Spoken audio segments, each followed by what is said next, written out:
মানুষের জীবনের প্রতিটি অধ্যায়ই এক একটি গল্প, যেখানে সুখ দুঃখ, ব্যর্থতা, সাফল্য আর আশা নিরাশার দোলাচলে গড়ে ওঠে তার আসল পরিচয়। কেউ হারিয়ে ফেলে আপনজন, কেউ জয় করে পাহাড় সমবাধা, আবার কেউ নিঃশব্দে লড়ে যায় অজানা কষ্টের সাথে। এই গল্পগুলো শুধু গল্প নয়, এগুলোই জীবন। আর প্রতিটি জীবন গল্পই আমাদের শেখায় বেঁচে থাকার মানে। জীবন গল্প, জীবন জীবনের জন্য। তো চলুন সরাসরি গল্পে চলে যাই। শুরু করুন প্লিজ। আমি ছোটবেলা থেকে শুরু করতে চাই। জি নিশ্চয়ই। আমার যখন বয়স 1 বছর 1 দিন, জি, ওই দিন আমার বাবা মারা যায়। আমরা তিন ভাই বোন, 3 ভাই 1 বোন ছিলাম। আচ্ছা। তো আমার বড় 2জন ভাই আর আমি আর আমার ছোট ভাই। আমার যখন 10 মাস কি 11 মাস এরকম সময় আর কি, আমার ছোট ভাই মানে হয়ে গেছে। আচ্ছা। আমার বাবার ক্যান্সার হয়েছিল 1993 সালে।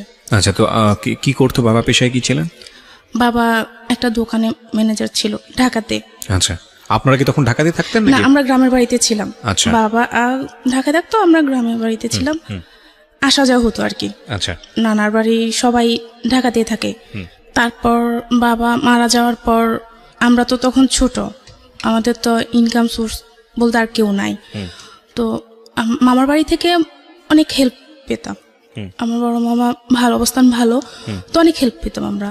বাবাকে তখন যখন বাবার 1993 সালে ক্যান্সার হয়েছিল, তো অনেক টাকা পয়সা খরচ করা হয়েছে বাবার পেছনে, অনেক টাকা পয়সা সবকিছু মামার থেকে দেওয়া হয়েছিল। আচ্ছা। তারপর নানা ভাই বা মামারা চাইছিল যে মাকে নিয়ে যাবে, কিন্তু আমরা 4টা ভাই বোন কি করবো?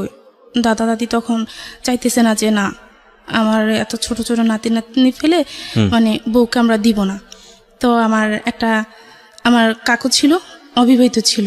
এখন সবাই ডিসিশন নিল যে কাকার জন্য মাকে রেখে দিবে, যেহেতু আমরা সবাই ছোট। বাবার ছোট ভাই? হ্যাঁ, বাবার ছোট ভাই রেখে দিবে, এটাই ভালো হবে।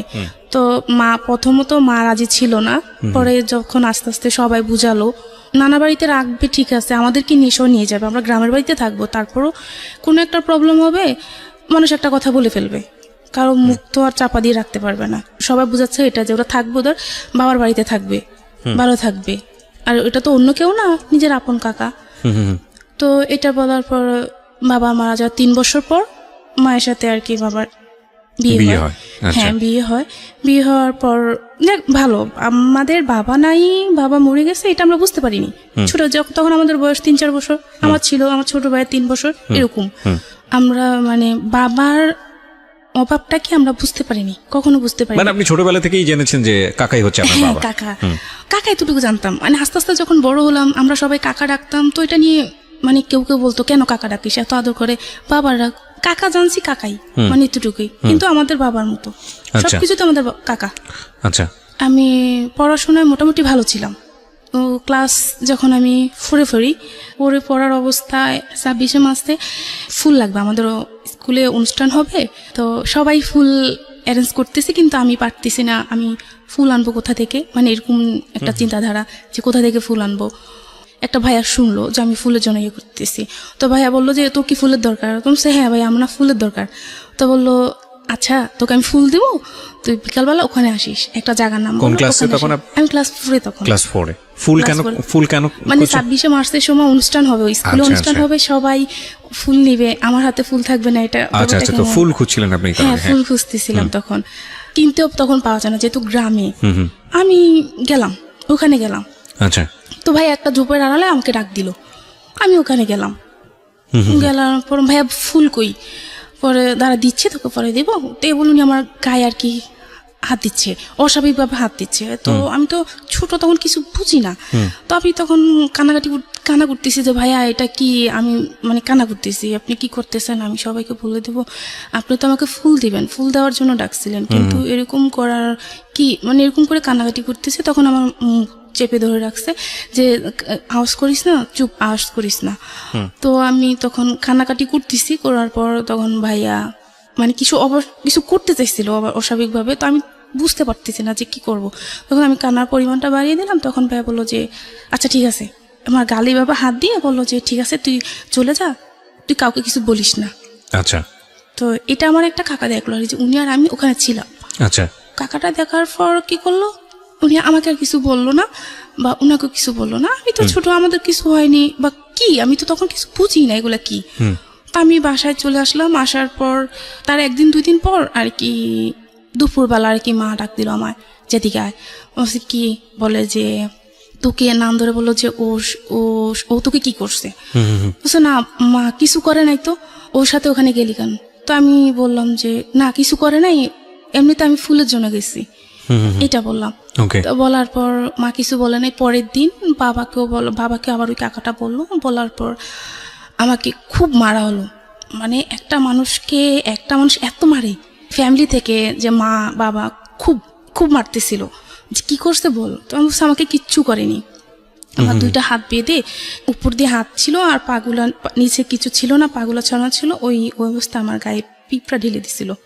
পিঁপড়া ঢেলে দিয়েছিল মানে আমি শিকার যাই যে কি হয়েছে। লাল পিঁপড়া? হ্যাঁ, লাল লাল বড় বড় পিঁপড়া গুলা। এটা চাচা মানে আপনার মা বাবা দুজনই? বাবা বলতে মানে চাচা? কাকা। হ্যাঁ কাকা। মানে কি করছে, তুই কেন গেলি ওখানে, কি করছে, শিকার যা। দেখেছিল যেন কি একটা কাকা, আপনারই আবার না আমার আপন না, দুঃসম্পর্কের এক কাকা দেখেছেন, দেখে আপনার বাবা মাকে বলেছে, তো বাবা মার শিকার যাওয়ার জন্য লাল পিঁপড়া দিয়ে দিয়েছে। হ্যাঁ বললো পিঁপড়া দিয়েছে, খুব মারতেছিল। ওকে। তো আমার তো কিছু, আমি তো শিকার যাই না যে না কিছু করছে। তো আমি যদি শিকার যা তাহলে মারবো না। মানে এত পরিমাণে মারা হয়েছে যে আমার আর নিঃশ্বাস নিতে পারতেছে না, খুব মারা হয়েছে। তো মারার পরে বললাম যে হ্যাঁ কিছু করছে, কি করছে সেটা তো নিজে বলতে পারি না, কিছু করছে। তো দেন ওখানে অফ মারা হয় না। তো না হওয়ার পর আর কয়দিন পর আর কি, যে মা কোনো কিছু হইলে ওটা নিয়ে আমাকে বিভিন্ন কথা শোনাতো, যে তুই ভালো না, তুই এরকম করস, তুই আমার মান সম্মান ডুবাবি, এই করে খুব মারতো। আর আমি খুব কালো ছিলাম। আচ্ছা। খুব কালো, এটা নিয়ে শুনতে হতো কথা। গ্রামের বাড়িতে খুব কথা শুনতে হইতো, কালো, এত কালো, মানে কেউ দেখলে নাক চিটকাতো, কালো, এরকম একটা জিনিস। ব্যাপারটা তখন ওই যে পড়াশোনা খুব ভালো ছিলাম, তখন নিজের ভিতরে আস্তে আস্তে মানে কেমন জানি একটা কাজ করতেছে, যে সবাই এরকম বলে, আর এটা নিয়ে আমার সারাক্ষণ কথা শুনতে হচ্ছে। আসলে তো আমি কিছু করিনি। যে কোনো সমস্যা হলে মা আমাকে এগুলা নিয়ে কথা শোনাতো। কথা শোনাতো, কোথায় যেতে চাইতাম মা দিত, হ্যাঁ এই জন্য যাবি নাকি, মা এটা বলতো। মা এখন বুঝি হয়তো মা শাসন করতেছে, কিন্তু শাসন করাটা এইভাবে হয়তো উচিত ছিল না, বোঝাতে পারতো। তো এটা না করে এরকম করতো। তো আমি খুব ডিপ্রেশনে ভুগতেছিলাম, যে কারো কাছে কিছু বলতে পারতাম না, কিন্তু নিজে নিজে একা একা বসে কাঁদতাম।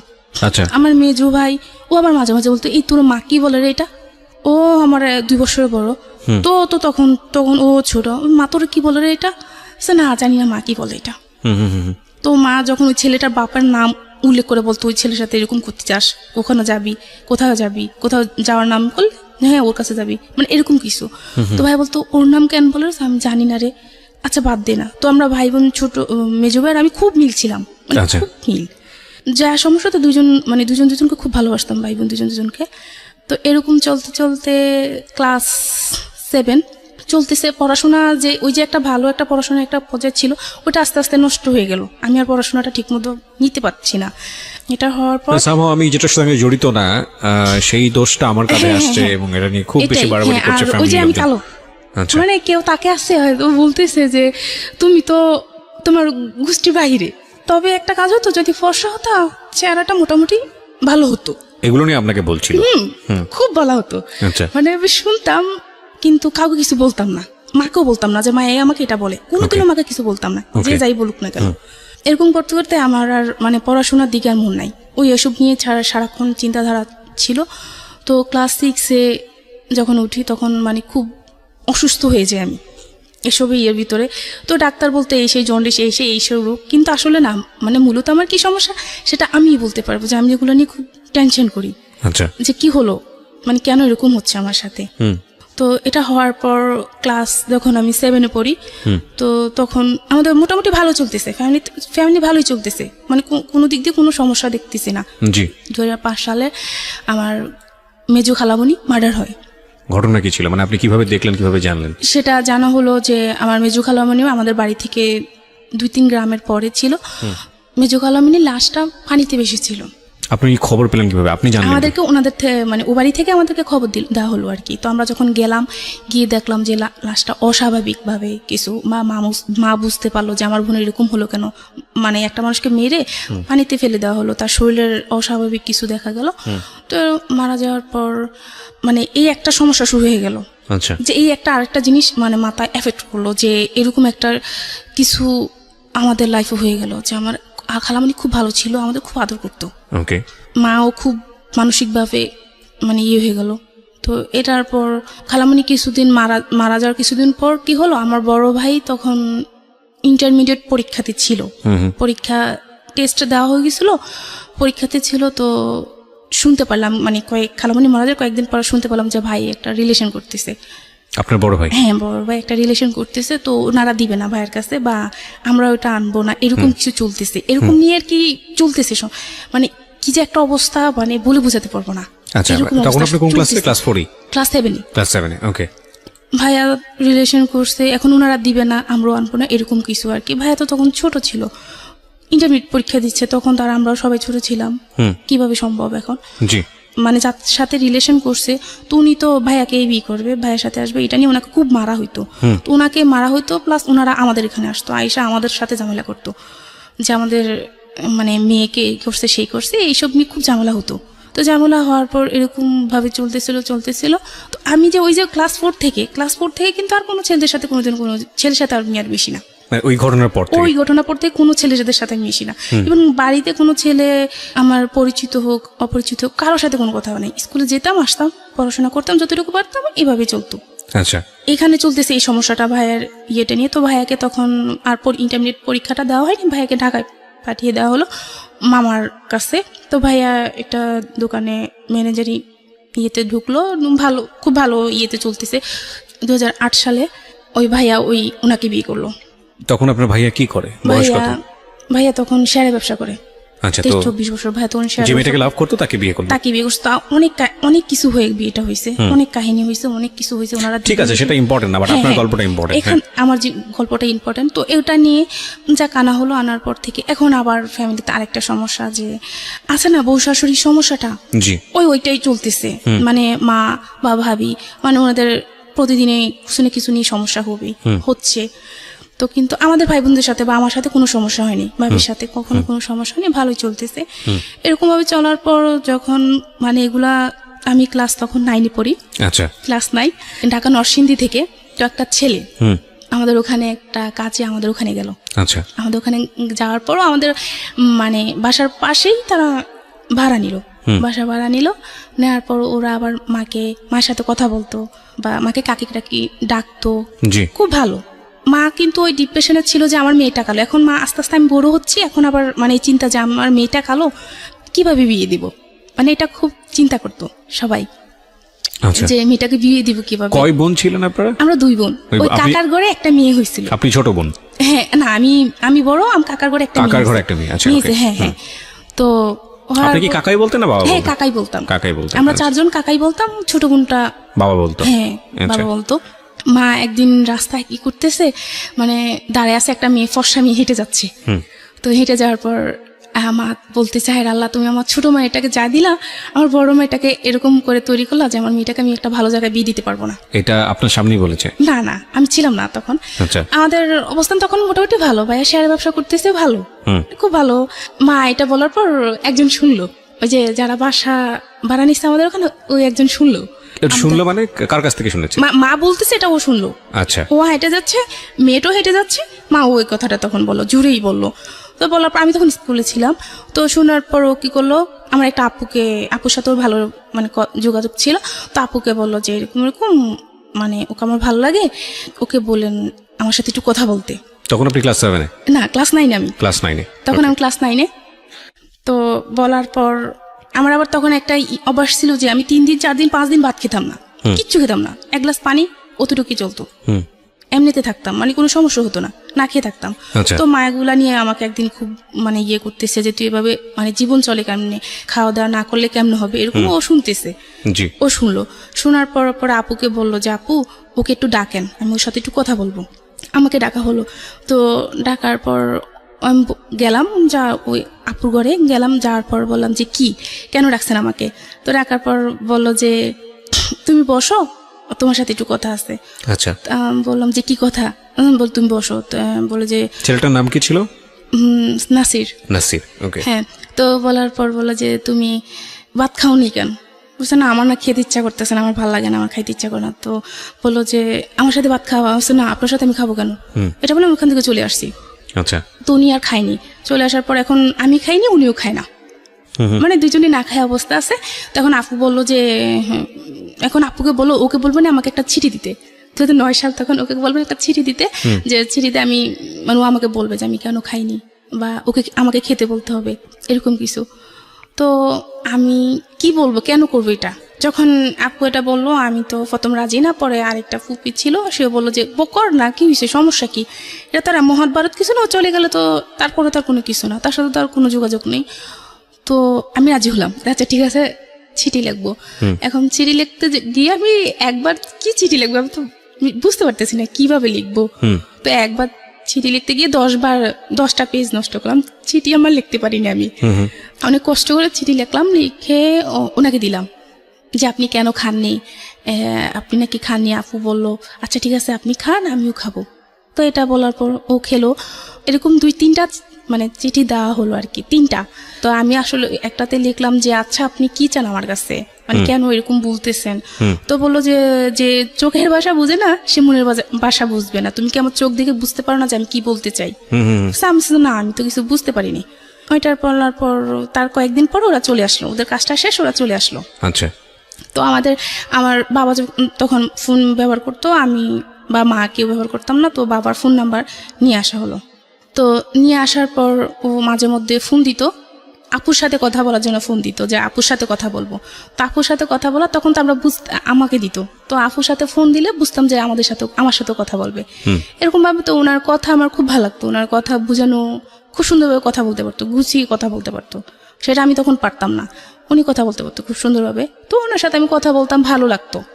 এরকম করতে করতে এসএসসি পরীক্ষা দিলাম, মানে ওনার সাথে আমার যোগাযোগ হতো এরকম কি 1 মাস 15 দিন 20 দিন এরকম আর কি, এতদিন পর পর আর কি ওনার সাথে আমার যোগাযোগ হতো। তখনও কি মানে ওনার সঙ্গে আপনার কোনো সম্পর্ক তৈরি হয়েছে নাকি জাস্ট এমনিতেই হাই হ্যালো করেন? তখন আর কি সে বললো আর কি এরকম মানে অনেকদিন পার হয়ে যাওয়ার পর আর কি উনি বললো যে আমি তোমাকে বিয়ে করতে চাই, আমি তোমাকে ভালোবাসি। আমিও উচ্ছ্বাস বয়স, তখন ক্লাস 9 থেকে 10 উঠলাম, বা আবেগের বয়স, আমিও ঠিক আছে কথা বলি। আমার কথা ওনার সাথে আমার কথা বলতেই ভালো লাগে। প্রেম ভালোবাসা কি জানি না তখন সেটা বুঝতে পারি, কিন্তু আমার ভালো লাগে, ওনার সাথে কথা বলতে আমার খুব ভালো লাগতো। তো ভালো লাগার পর কথা বলতাম, মাঝে মধ্যে এরকম ফোন দিত, কথা বলতাম। উনি তখন বললো জানো তোমাকে কেন এত ভালোবাসি, এরকম তো আমার মা একদিন এটা বললো। আর আমি তখন মনে মনে এটা চিন্তা করলাম যে আমি যে কাকির মেয়েকে আমি বিয়ে করবো, এবার যা কিছু হোক। এখন ওর চিন্তা আর কি যে আমাকে আসলে আমার ফ্যামিলি দিবে কিনা ওর কাছে, সেই এরকম চিন্তাধারা হইতো, এরকম চিন্তাধারা ভাবনা করতো। করার পর আস্তে ধীরে চলতে চলতে তখন 2010 সাল, আমি তখন ইন্টারমিডিয়েটে পড়াশোনা করতেছি। তো দেখা করতো, আসার পর আর কি ওর সাথে এরকম হয়েছে যে ওর সাথে আমি দেখা করব রাতের বেলা, ও আপুর বাসায় আসলো। তো আমি মানে আমার ঘর থেকে বের হলাম, ওর সাথে আমি দেখা করলাম।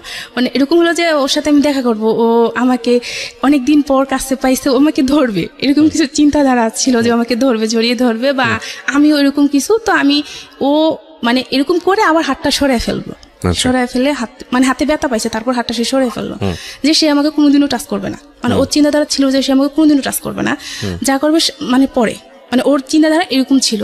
তো হওয়ার পর ওটা যাওয়ার পর যখন এসএসসি পরীক্ষার পর ইন্টারমিডিয়েটে উঠলাম, তখন আবার কি হলো যে আবারও বললাম যে ওর সাথে আমি দেখা করব, তো এখন কিভাবে দেখা করব? দেখা করা তো একটা ব্যাপার আছে, বাড়িতে আসা লাগবে না, এটা মোটামুটি বাড়িতে জেনে গেল, আমার বাড়িতে জেনে গেল। জানার পর আর কি বড় ভাই আর কি আমাকে বললো যে মুনি এটা কি ঠিক? আমি আবার ভাইকে বললাম যে ভাই আমার প্রতি বিশ্বাস রাখতে পারবো। যখন ভাই একটা সময় আমাকে বুঝালো এরকম কিছু করিস না, ভাইয়া ভুল করছি, কিন্তু তুই করিস না। তো আমি ভাইয়া ঠিক আছে, আমি এসব কোনোদিনও করবো না। যখন ভাই আমাকে বুঝালো তখন ভাইকে আর কিছু বললাম না, চুপচাপ শুনে গেলাম। এখন 2010 সালে ওর সাথে আমার দেখা করতে হবে, যখন ইন্টারমিডিয়েটে পড়তেছি তখন বললাম যে ওর সাথে আমি দেখা করবো, ওকে ফোন দিলাম। তো ফোন দেওয়ার পর একটা জায়গা সিলেক্ট করা হলো যে এখানে দেখা করব। দেখার পর তো ও আমাকে আসার আগে বললো যে আমি তোমাকে দেখা করব, তবে আমি তোমার কাছে একটা জিনিস চাইবো, তুমি কি সেটা দিবা? ও তখন নারায়ণগঞ্জে, কি নাম ছিল ছেলেটার? নাসির। হ্যাঁ, নাসির তখন বললো যে আমি তোমার সাথে দেখা করব, তুমি কি সেটা দিবা? তো বললাম যে কি? তো বললো যে আমি তোমাকে একটা কিস করব। তো আমি তখন বললাম যে তোকে না আমি থাপড়ায় আর নারায়ণগঞ্জ আবার পাঠাই দেবো। নাসিরকে বললাম, হ্যাঁ ডাইরেক্ট আমি এটা বলতেছি ওকে। তো বলতেছে, হাসতেছে, বলতেছে দেখ পাগলি বলে কি, ও আমাকে সবসময় পাগলি বলতো আর কি। যাক হলো, তো ওর সাথে আমার দেখা করার আসলো। আর আসার পর আমার একটা আপুর বাসায়, অন্য আর একটা আপুর বাসায় দেখা করলাম। দেখা করার পর ওর সাথে তাও আমার দূরত্ব 2.5 হাত 3 হাতের মতো এরকম দূরত্ব বেজায় কথা বললাম, দেখা করলাম, করার পর ও চলে আসলো নারায়ণগঞ্জে, আমি চলে গেলাম বাসায়। তো তারপরে সে ফোন দিল আমাকে, ফোন দিয়ে বললো যে জানো আমি তোমাকে চাইলে কিছু করতে পারতাম, চাইলে তোমাকে একটা কিস করতে পারতাম, কেন করিনি জানো? বললাম যে কেন? যে আমি যদি তোমাকে এখন একটা কিস করি তাহলে এখানে সব কিছু শেষ, আমি জানি তুমি কেমন ধরে নেবে, এখানে সব কিছু তুমি শেষ করে দিতা, কিন্তু আমি সেটা করিনি। আমার দরকার তোমাকে সারাটা জীবন, আমার সারাটা জীবন ভালোবাসা নিয়ে আমি থাকতে হবে, তোমার ভালোবাসা নিয়ে। তো আমি এই সামান্য কতটুকু একটা কিসের জন্য আমি আমার সারাটা জীবন নষ্ট করতে চাই না, আমার ভালোবাসার মানুষটাকে আমি হারাতে চাই না। ঠিক আছে, আপনাদের মধ্যে ধরনের কিছু কথোপকথন হয়েছে। হ্যাঁ, এটা যখন শুনলাম, ওটা শোনার পর আমি তো তখন বললাম যে না, একে ছাড়া যাবে না। মানে সামহাও আপনার তাকে এই ধরনের কথার পরে খুব ভালো লেগে গেল। হ্যাঁ, ভালো লেগে গেল, একে ছাড়া যাবে না। তো আচ্ছা, আমি পড়াশোনা করতেছি, পড়াশোনা করি, ওর ভাবে থাকুক, যেহেতু সবাই বলতো যে আমি কালো, আমার বিয়ে হবে না এই সেই, তাহলে তো আমার সমস্যা নেই, আমি পড়াশোনা করি, ওর কাজ করুক, তখন ওই বাইরে চলে যাবে। আচ্ছা, তো কলেজে যখন লেখাপড়া করতেছি, সবার একটাই কথা, তুই এত কালো কিছু ব্যবহার করতে পারিস না, কিছু ব্যবহার কর, এখনকার মেয়েরা কত কিছু ব্যবহার করে, কিছু ব্যবহার করে ফর্সা হোক, এরকম কিছু বলতেছে। এমন ফ্রেন্ড আছে যে টাকা ধার নিল, তো টাকা ধারের বদলে কি বললো যে আচ্ছা ঠিক আছে টাকাটা পরে দিচ্ছি, এ বলে দোকান থেকে আমাকে ফর্সা হওয়ার ক্রিম দিচ্ছে। জিনিসটা কেমন? আচ্ছা তুই এটার দরকার কি? আমি যেমন তেমনই থাকি না, জি, দরকার কি? এটা করলাম, কয়দিন পর তো আমি আবার যে এসে হয়ে যাবো, তো দরকার কি? তার থেকে এমনি থাকা ভালো। এরকম করে চলতেছিল। আমি যখন প্রাইভেট ইন্টারমিডিয়েট পরীক্ষাতে ছিলাম, তখন আমি হিসাব বিজ্ঞান প্রাইভেট পড়তাম একটা ম্যামের কাছে। তো আমার হিসাব বিজ্ঞান খুব ভালো ছিলাম, খুব ভালো স্টুডেন্ট ছিলাম, যে কোনো কিছু আমাকে দেখাতো, একটা চ্যাপ্টার একটা কিছু দেখাতো, দ্বিতীয়বার দেখাতে হতো না। তো এভাবে ভালো মোটামুটি ওই যে ক্লাস 4 থেকে ছেলেদের সাথে কথা বলা বন্ধ হয়েছে, এখন আস্তে আস্তে ছেলেদের সাথে মিশতেছি। এবার একজনের সাথে ভালোবাসার সম্পর্ক হোক আর ওদের সাথে ক্লাসমেট হোক, এভাবে চলতেছে, মিশতেছি। মিশার পর ওদের সাথে ভালোভাবে চলতেছি, পড়াশোনা করতেছি। তো মেয়েদের সাথে যাদের সাথে মিশি, একজনকে বলতেছে আর কি যে ও খুব ভালো মেয়ে। আমার একটা ফ্রেন্ড ওর আরেকটা ভাইকে গিয়ে বলতেছে ও খুব ভালো মেয়ে, ওর সাথে নির্দ্বিধা চলা যায়, যে কোনো জায়গাতে খুব ভালো মেয়ে। আপনার সম্পর্কে বলছে? হ্যাঁ, বলতেছে।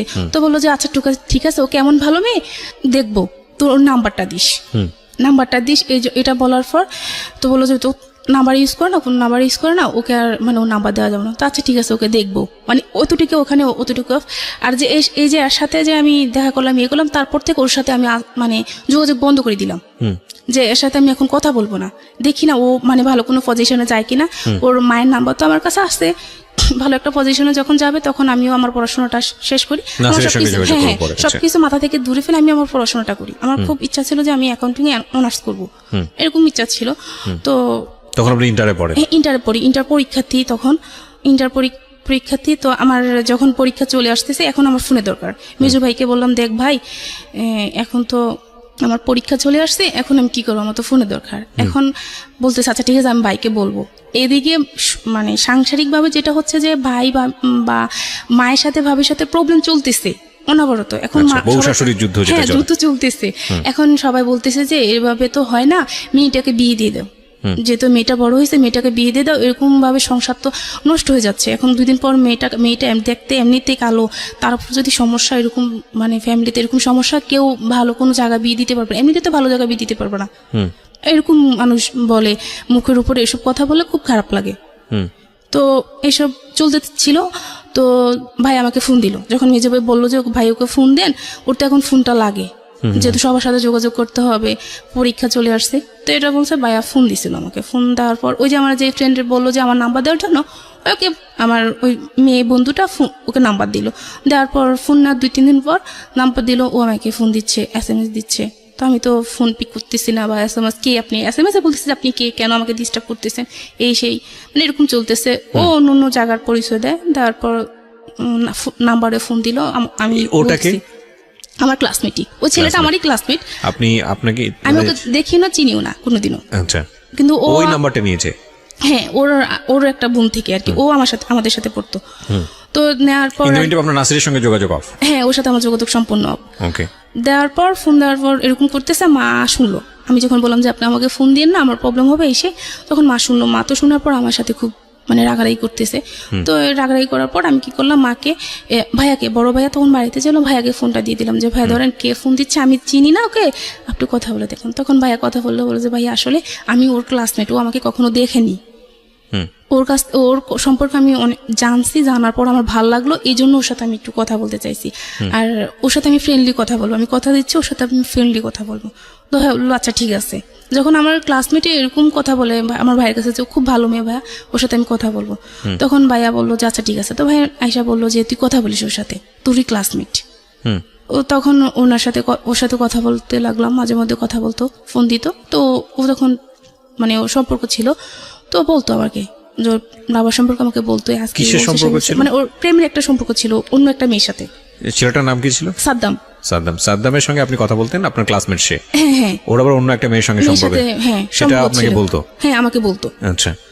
তো আমাকে বলার পর এভাবে চলতেছিল, তখন ইন্টারমিডিয়েট পরীক্ষা শুরু হয়ে গেল। আমি যখন আবার মানে প্রাইভেট পড়তাম না, তখন আবার মানে ক্লাসমেট একজনকে জিজ্ঞাসা করে না যে তুই ইন্টারমিডিয়েটের পরে কোথায় অ্যাডমিশন নিবি, একজনকে বলে না। তো আমি তখন বলতাম যে আমি কুমিল্লাতে বা ঢাকাতে অন্য কোনো জায়গায় পড়াশোনা করবো, অ্যাটলিস্ট এখানে পড়াশোনা করব না, কুমিল্লা ভালো কোনো কলেজে।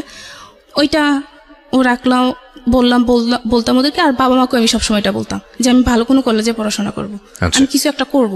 তো তখন পরীক্ষা চলতেছিল, পরীক্ষা চলার অবস্থায় আমি যে ওই যে নাসির সাথে দেখা করলাম, এটা আমার বড় ভাইকে কে যেন কি ওই যে আপুর বাসায় গেলাম, ওই আপু বলে দিল, আরেকজনের কাছে, উনি আবার ভাইয়াকে বলে দিল।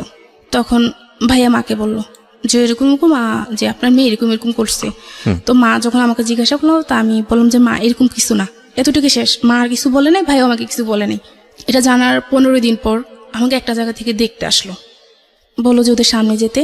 তো গেলাম, যাওয়ার পর মানে ওদেরকে সালাম দিলাম, একটা হাসি দিলাম, মানে অতটুকুই চলে আসলাম। তো ওখানে ওই হাসিটা দেখাটা ওনাদের পছন্দ হয়েছে। পছন্দ হওয়ার পর ওনারা চলে গেল। চলে যাওয়ার পর আমি তো তখন পরীক্ষা দিব, পড়াশোনা করতেছি, আমি ওসব নিয়ে ব্যস্ত। পরের দিন ভাইয়াকে ফোন করা হলো যে আপনারা আসেন, আপনাদের বোন আমাকে পছন্দ হয়েছে, আপনারা আসেন। তো এটা পড়ার পর ভাইয়া গেল। যাওয়ার পর ভাইয়া ছেলের নাম জানলো, পরিচয় জানলো, সে কোথায় থাকে এতটুকু জানলো।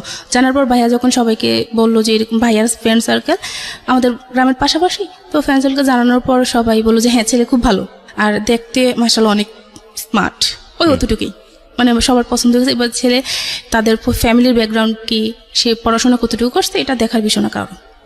ছেলে দেখতে ভালো। আর আমার বড় মামাকে জানানো হলো। তো আমার বড় মামা তো আমাদের ফ্যামিলি সবকিছু, আমাদের এই যে ফ্যামিলিতে যত কিছু, বড় মামা আমাদের অনেক হেল্প করছে। আমাদের এখানে এতটুকু আজকে এখানে আসার পেছনে তো বড় মামা, এরকম আর কি। মামাকে বললো, মামাও বললো না ছেলে খুব ভালো, মানে মা বলছে কোনো সমস্যা নেই, রাজি হয়ে যা। তো সবার চিন্তাধারা এটা ছিল, বাড়িতে কি আছে না আছে সেটা দেখার বিষয় না, বিয়ের পর তুমি কে ঢাকা রাখবে। রাজি হয়ে গেল সবাই। তো ভাই দেখে আসলো। পরের দিন আমি আমার ইকোনমিক্স পরীক্ষা চলতেছিলাম, পরীক্ষার জন্য আমি মানে প্রস্তুতি নিতেছি যে আমি পরীক্ষা দিতে যাব। তখন ভাইয়া বললো যে মেহমান আসবে, পরে যাস। তখন বিকালবেলা পরীক্ষা ছিল আমার, যে মেহমান আসবে পরে যাস। তো কি মেহমান আসবে? পরে বললো যে পরে মা বললো তোকে দেখতে আসবে, ভাবি বলে দেখতে আসবে, পরে যাস। তো আচ্ছা ঠিক আছে। তো ওনারা আসলো, ওনাদের সামনে নেওয়া হলো। ওনারা দেখলো আমাকে, শাড়ি পরিয়ে দেখলো, 3 পিস খুলে দেখলো, মানে যে 3 পিস পরিয়ে দেখলো, যেভাবে ইচ্ছা ওনারা দেখলো, আমাকে হাঁটালো, কথা বললো, ওনাদের সাথে খাওয়ালো, সব কিছু হলো। হওয়ার পর আমি পরীক্ষা দিতে চলে গেলাম, আর এদিক দিয়ে ওনারা থেকে গেল আমাদের বাসায়। থাকার পর ওনারা কথা সব কিছু ফাইনাল করলো।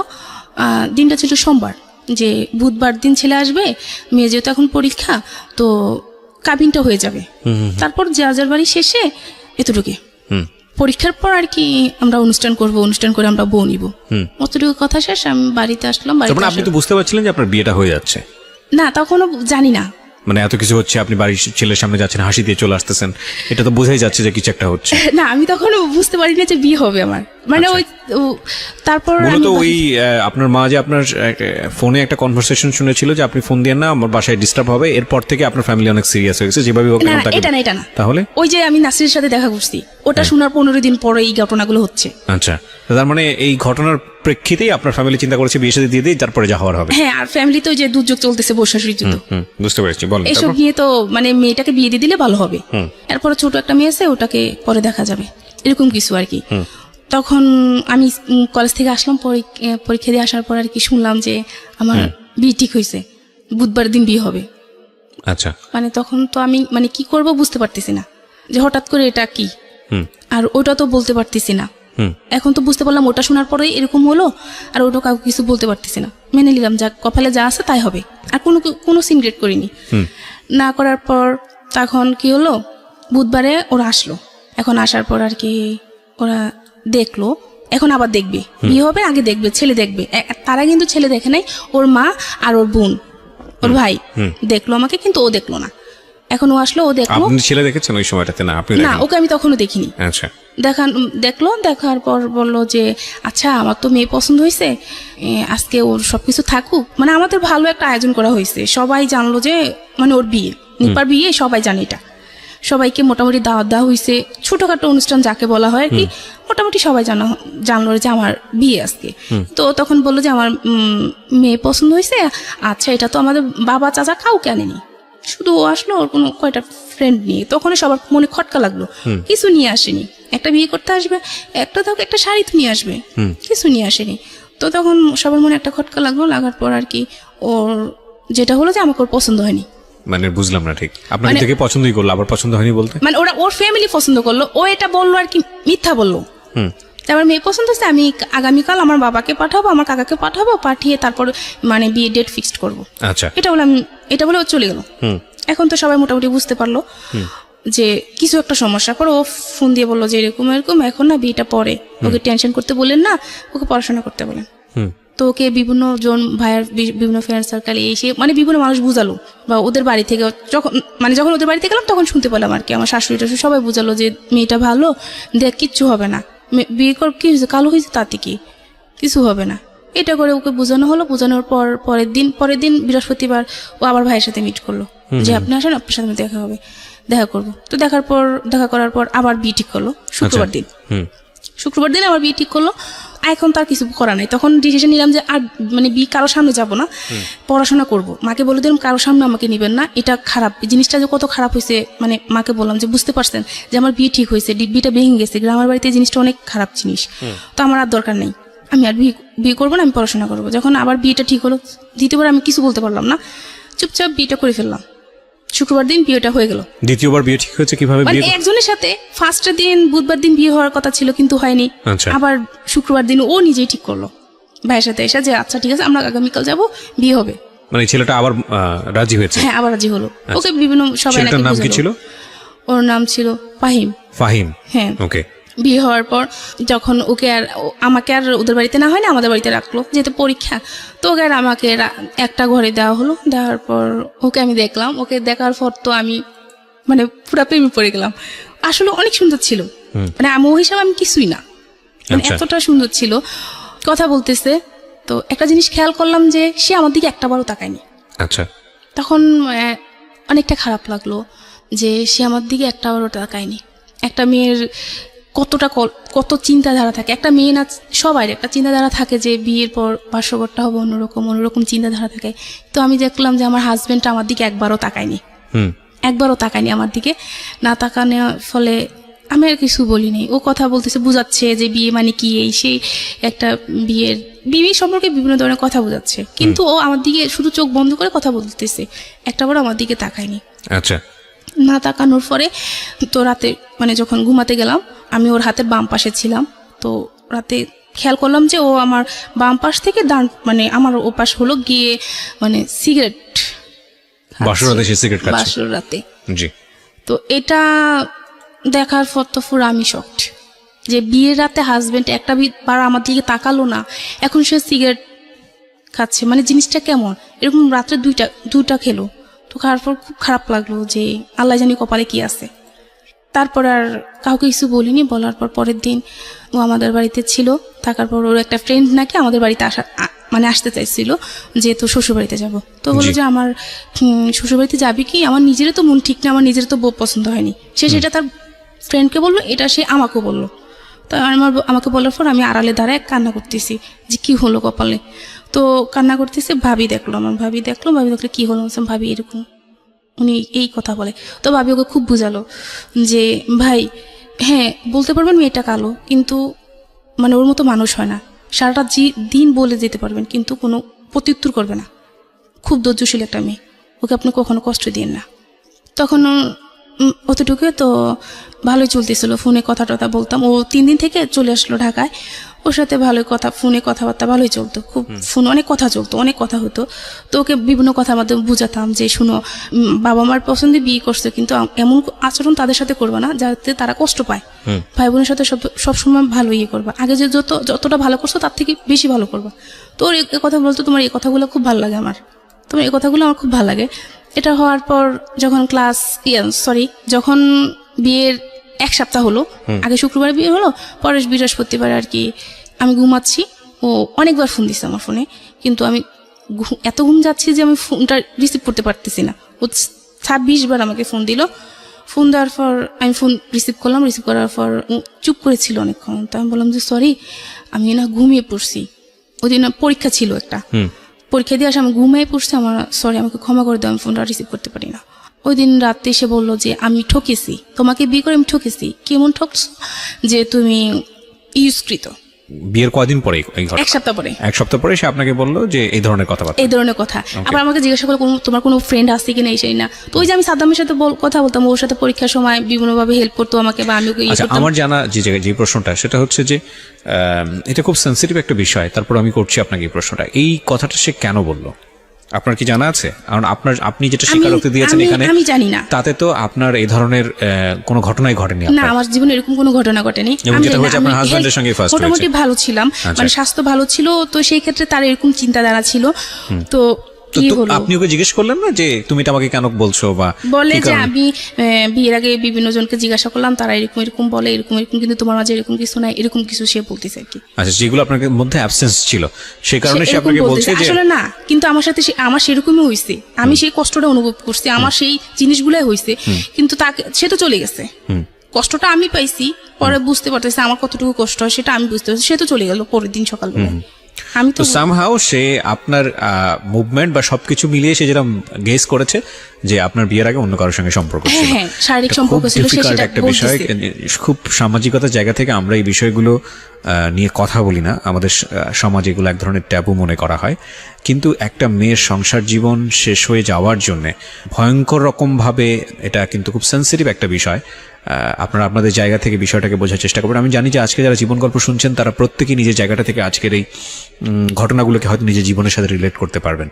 তারপর কি হলো, ও আমাকে এগুলো যখন বললো তখন আমি খুব কান্নাকাটি করলাম যে শুনো, এরকম কিছুই না, তুমি একটাবার বিশ্বাস করো আমাকে, বলছে তোমাকে আমি জীবনে বিশ্বাস করবো না।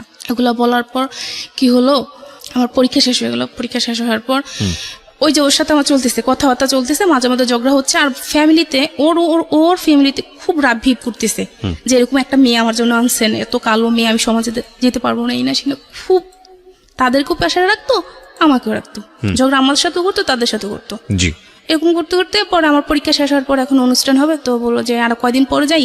আমি বলি যে কয়দিন বাড়িতে থেকে কি করব, শ্বশুর বাড়ি থেকে কেউ আসা হুট করে নিয়ে যাবে, কিন্তু কোনো অনুষ্ঠান হবে না, এটা কোনো কথা হলো? আমার বিয়ে হলো, কিছু হবে না, এটা কি কেমন না? আমি ফ্যামিলিতে বড় মেয়ে, তো তার থেকে বলে আমি ঢাকা চলে যাই। আচ্ছা, মামার বাসায় গিয়ে বেড়াই, ওখানে চলে যাই। ওখানে গেলাম, ঢাকা চলে আসলাম। আসার পর ও আর মামার বাসা পাশাপাশি, যেতাম ওর কাছে, মানে এরকম হতো, তারপরও যেতাম ওর সাথে, আমার সাথে এমনিতে সবকিছু চলতেছে, কিন্তু এগুলো সে বলে যাবে।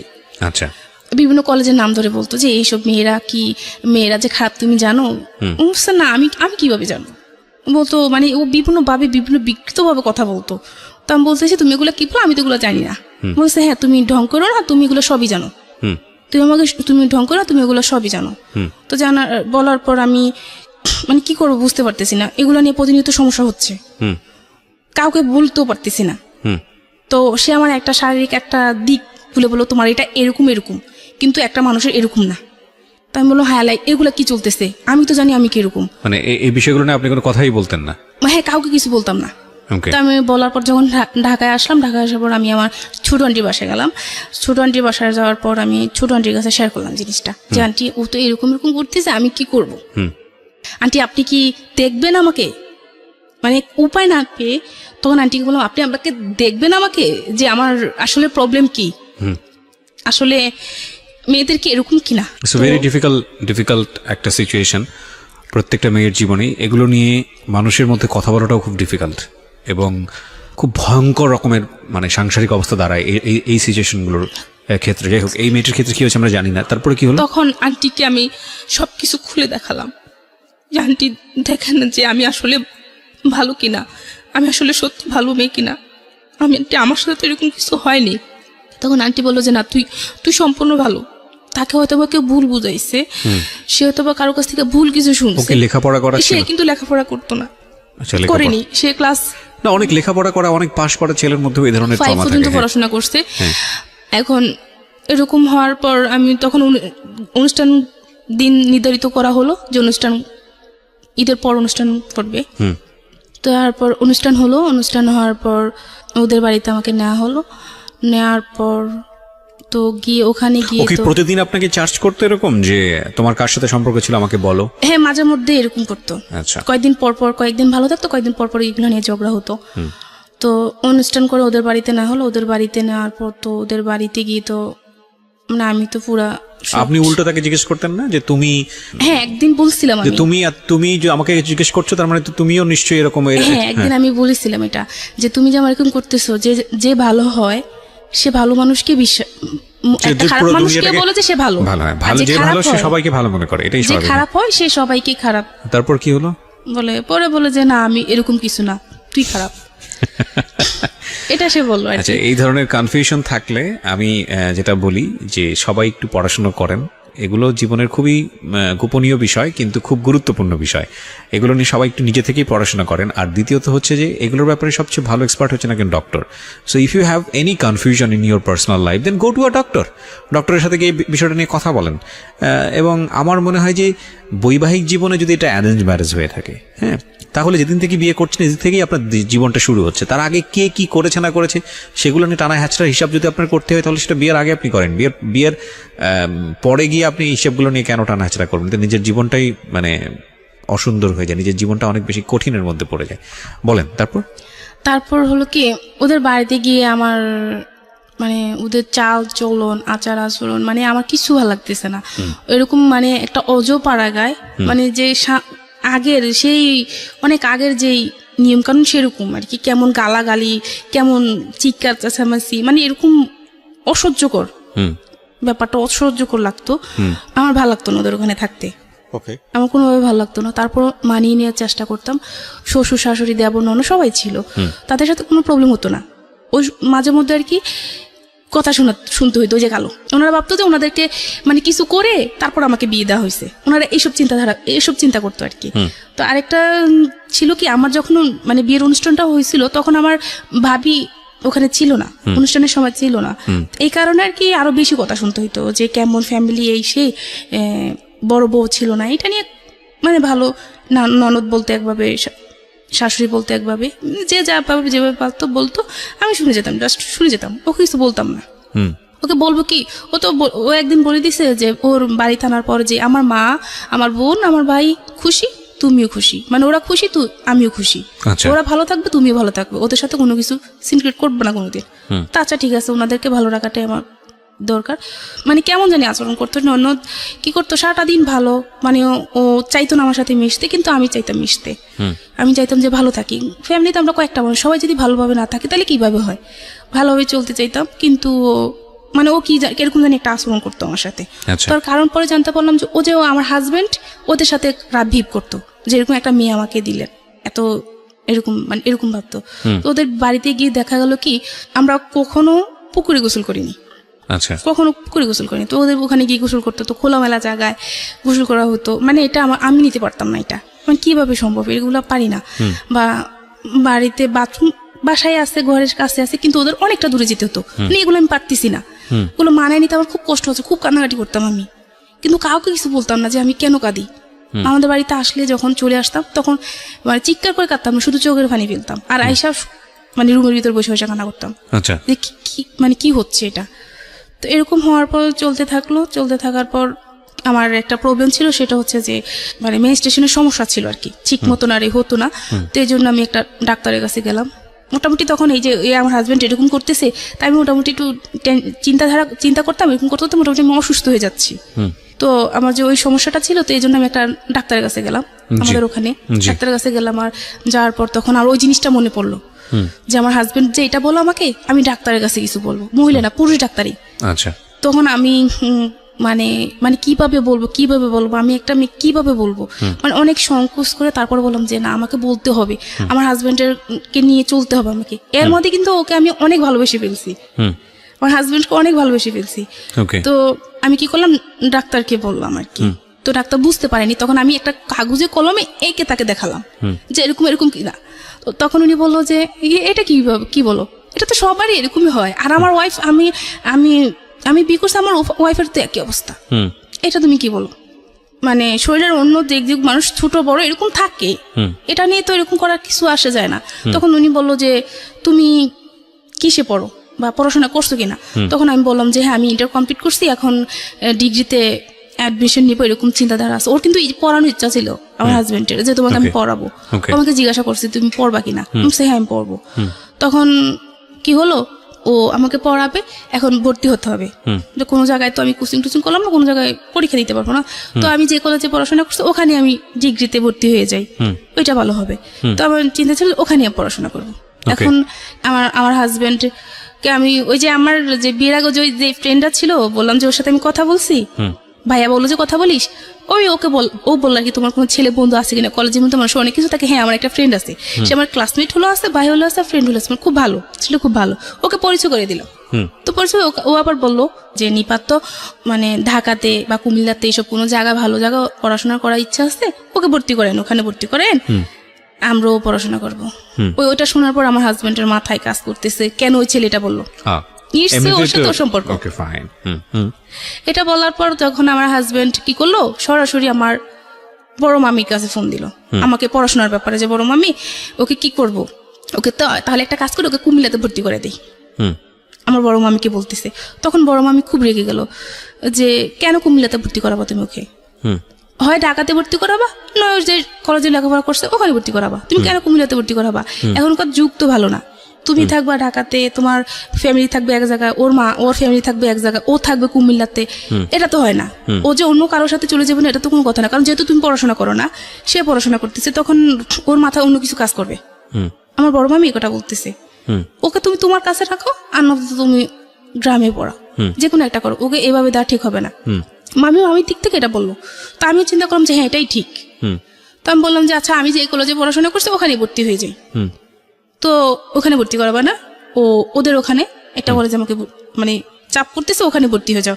বাবাকে বললো যে দেখেন ও আমার বাড়িতে থাকতে হবে, আমি ওকে এখন ঢাকা আনতে পারবো না, আমার একটু প্রবলেম, তো একটা কাজ করেন, ওকে বললেন যে আমাদের ওখানে ভর্তি হইতে, সমস্যা কি, পড়াশোনা করলে কিছু সার্টিফিকেট তো একই, মানে এত কিছু চিন্তা করি না, ও যা বললো তার কথাই ঠিক আছে, ভর্তি হয়ে গেলাম।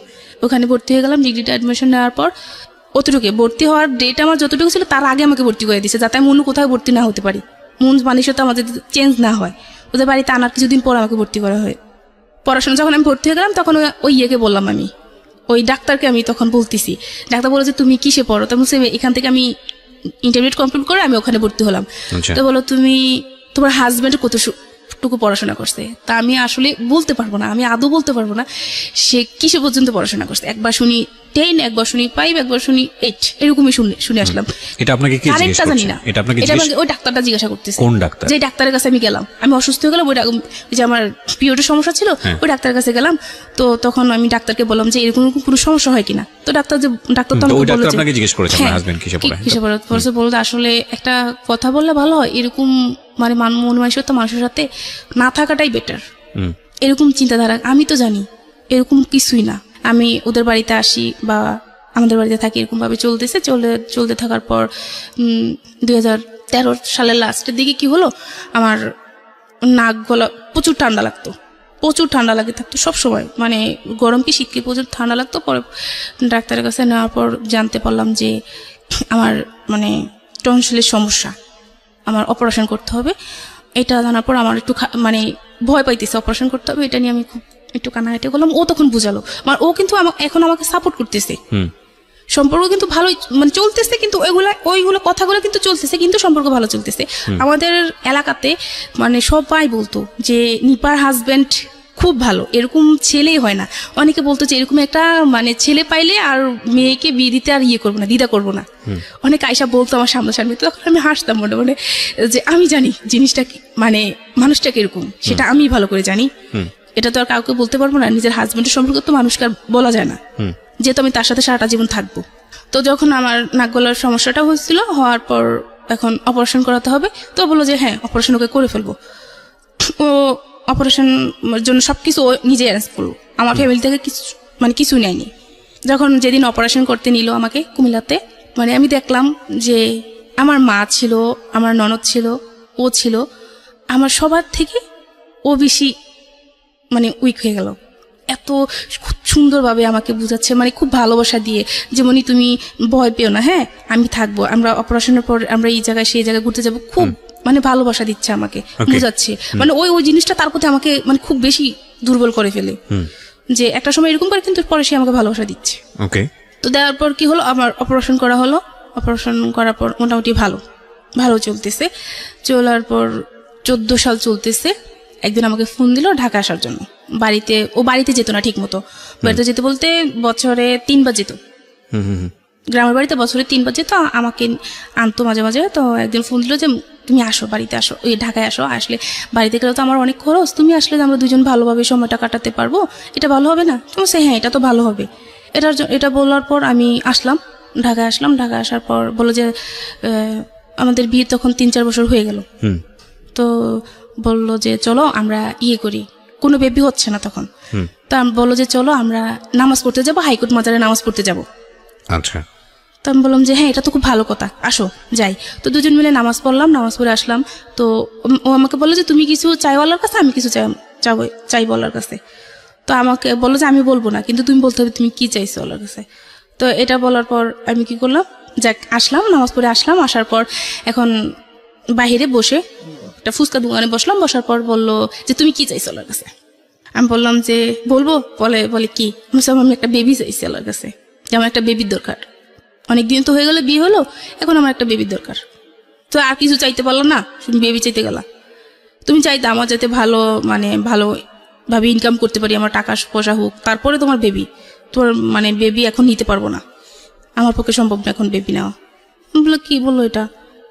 পরে বলো যে শুনো আমি একটা কথা বলি, তুমি আমার কথাটা শোনো মনোযোগ দিয়ে, এটা করলে ভালো হবে আমাদের। তো বললাম কি? পরে বলে যে আমি তোমাকে ঢাকায় রাখার পর আমি তোমাকে বিভিন্ন হোটেলে দিয়ে আসবো, দিয়ে আসার পর তোমার মানে তুমি ইয়ে করে টাকা ইনকাম করবা।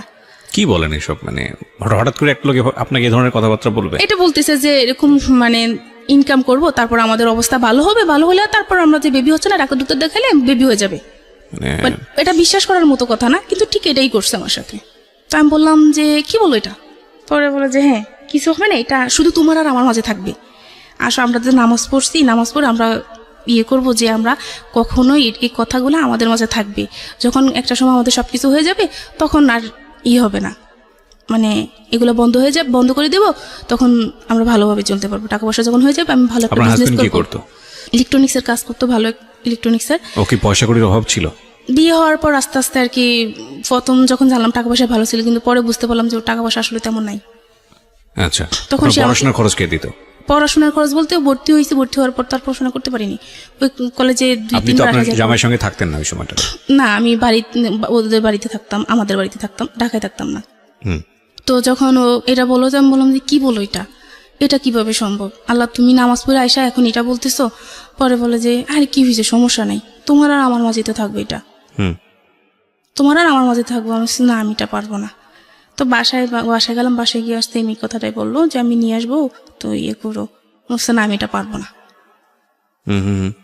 পারবো না, তুমি যাই করো না কেন আমি এটা পারবো না, আমাকে বাড়ি পাঠিয়ে দাও, আমি বাড়ি চলে যাবো।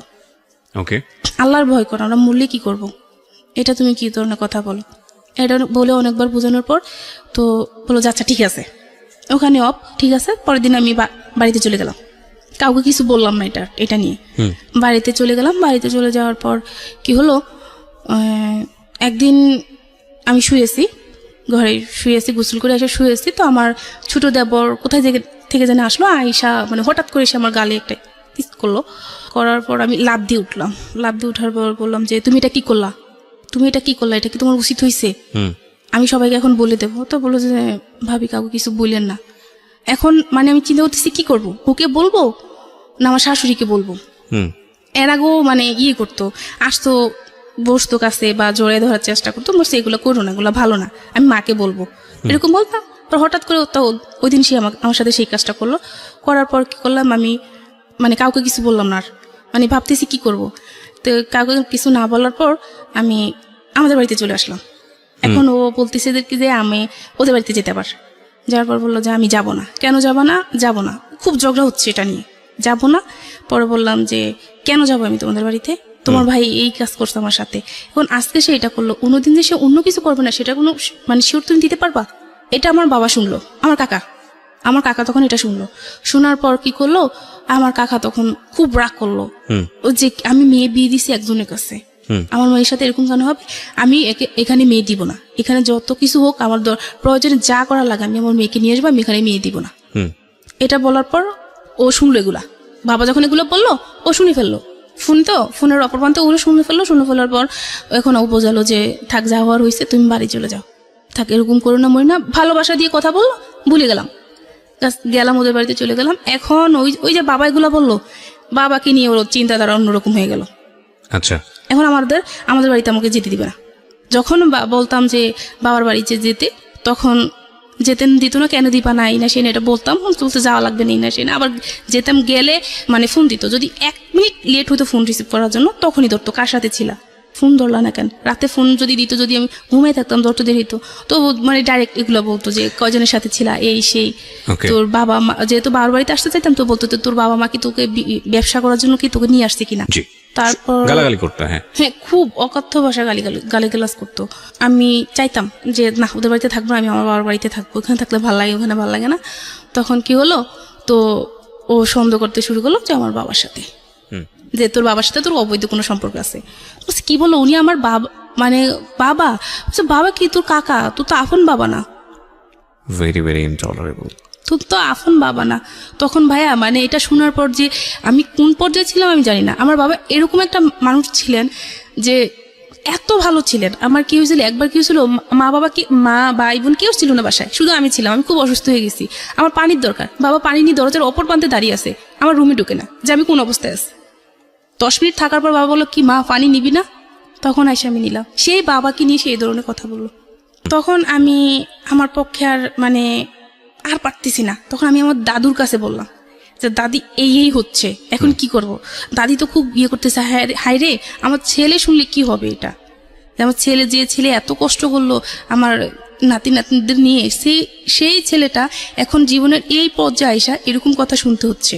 মানে খুব কান্নাকাটি করতাম তখন, মানে হায় রে কান্না, কাউকে বুঝতে দিতাম না ফ্যামিলিতে, কিন্তু রাতের পর রাত কান্না করতাম।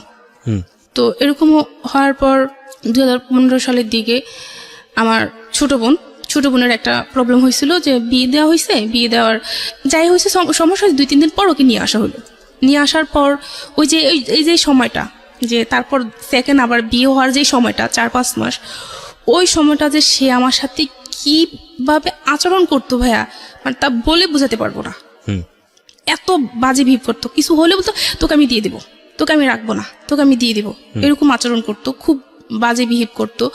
একদিন হয়েছিল কি, ওরও ছোট বোনের বিয়ে হয়েছিল, হওয়ার পর ও ছোট বোনের শ্বশুরবাড়িতে বিভিন্ন দিতে হবে, ঈদের টাইমে তো উপহার হিসেবে কাপড় চোপড় দিতে হয়, তো সেই জন্য আমাকে ঢাকায় আনলো, মার্কেটিং করতে হবে, তো এই জন্য ঢাকায় আনলো। তখন কি করলো, ওর নতুন একটা বিজনেস শুরু করলো, এই যে ড্রেসে যে এমব্রয়ডারি করা হয়, যে ইলেকট্রনিক কম্পিউটারে যে ইয়েগুলো আছে না, এমব্রয়ডারি মেশিনগুলো আছে না, ওগুলো আর কি ও নিল, কারখানা করলো, এমব্রয়ডারি কাজ করতেছে। বললো যে ঢাকায় আসলাম, ওনাদের জন্য ড্রেস নিব। তো আমাদের ফ্যামিলিতে আবারও সেই সমস্যা, আগের মতো সমস্যা।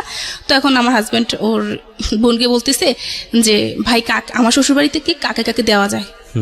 তো বললো যে একাকে দিস, আমার মাকে বললো যে ওর মাকে একটা দিস, তো ওদের ফ্যামিলিতে তো একটা সমস্যা, ঈদে তো কিছু নিতে পারবে না, ভাইদের অনেক সমস্যা, এখন ওদেরকে একটা দিস।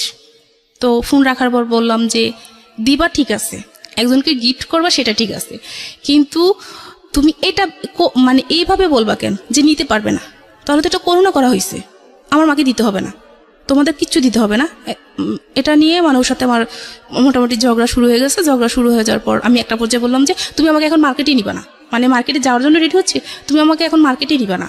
যদিও তখন মানে এটা আমার বলা ঠিক হয়নি, আমি এটা বলে ফেলছি যে তুমি আমাকে মার্কেটে নিবা না, এই জন্য আমার সাথে এরকম করতেছো, ঝগড়া করতেছো। তো প্রথম তো ইয়েটা আমিই শুরু করলাম। ওইটা বলার পর আমি যদি না বলতাম তাহলে এটা হতো না। তখন পরে বুঝতে পারলাম যে দুষ্টা আমার ছিল।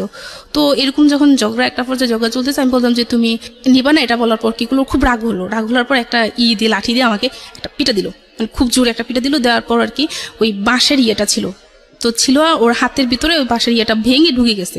ওরও রক্ত বের হচ্ছে, আমারও রক্ত বের হচ্ছে, মানে খুব রক্ত বের হচ্ছে। এখন আমার যে রক্ত বের হচ্ছে আমার ওটা খেয়াল নাই, ওর রক্ত বের হচ্ছে, আমার ওটাই মাথায় কাজ করতেছে, ওর রক্ত বের হচ্ছে, মানে ওরে আমি ঝরাই ধরতেছি, তোমার হাতে রক্ত বাড়া ইয়ে করতেছে, দেখো আমি ওষুধ দিয়ে এসে, মানে ও তো আমাকে তখন ফেলে দিচ্ছে, ঝাড়া দিয়ে ফেলে দিচ্ছে যে না সর, তোর লাগবে নেই না সেই না। এখন ও খেয়াল করলো যে আমার হাতও কেটে গেছে, তখন ও আবার ওর হাত রেখে আমার ইয়ে করলো। মানে এই যে দুইজনের যে একটা ভালোবাসার ইয়ে, বিষয়টা হচ্ছে ওদের মধ্যে কিন্তু লাভ ছিল, সো এগুলো নোট করার মতো। এই বিষয়গুলো আছে, তারপরেও সন্দেহ আছে, তীব্রতা আছে, একজন আরেকজনকে দংশন করার মতো যে ধরনের ভেতরে বিষ থাকা দরকার সেই ধরনের ব্যাপারও আছে। এবং এটা অফকোর্স এটা মেল ডোমিনেন্ট একটা সংসার, যেখানে আসলে আর একটা জিনিস যে যখন একজন মানুষ জীবন গল্প বলে তখন সে নিজেকে ছাপিয়েই বলে, মানে নিজেকে এমন একটা জায়গায় সে প্রেজেন্ট করে যে আসলে সে অপরাধী না।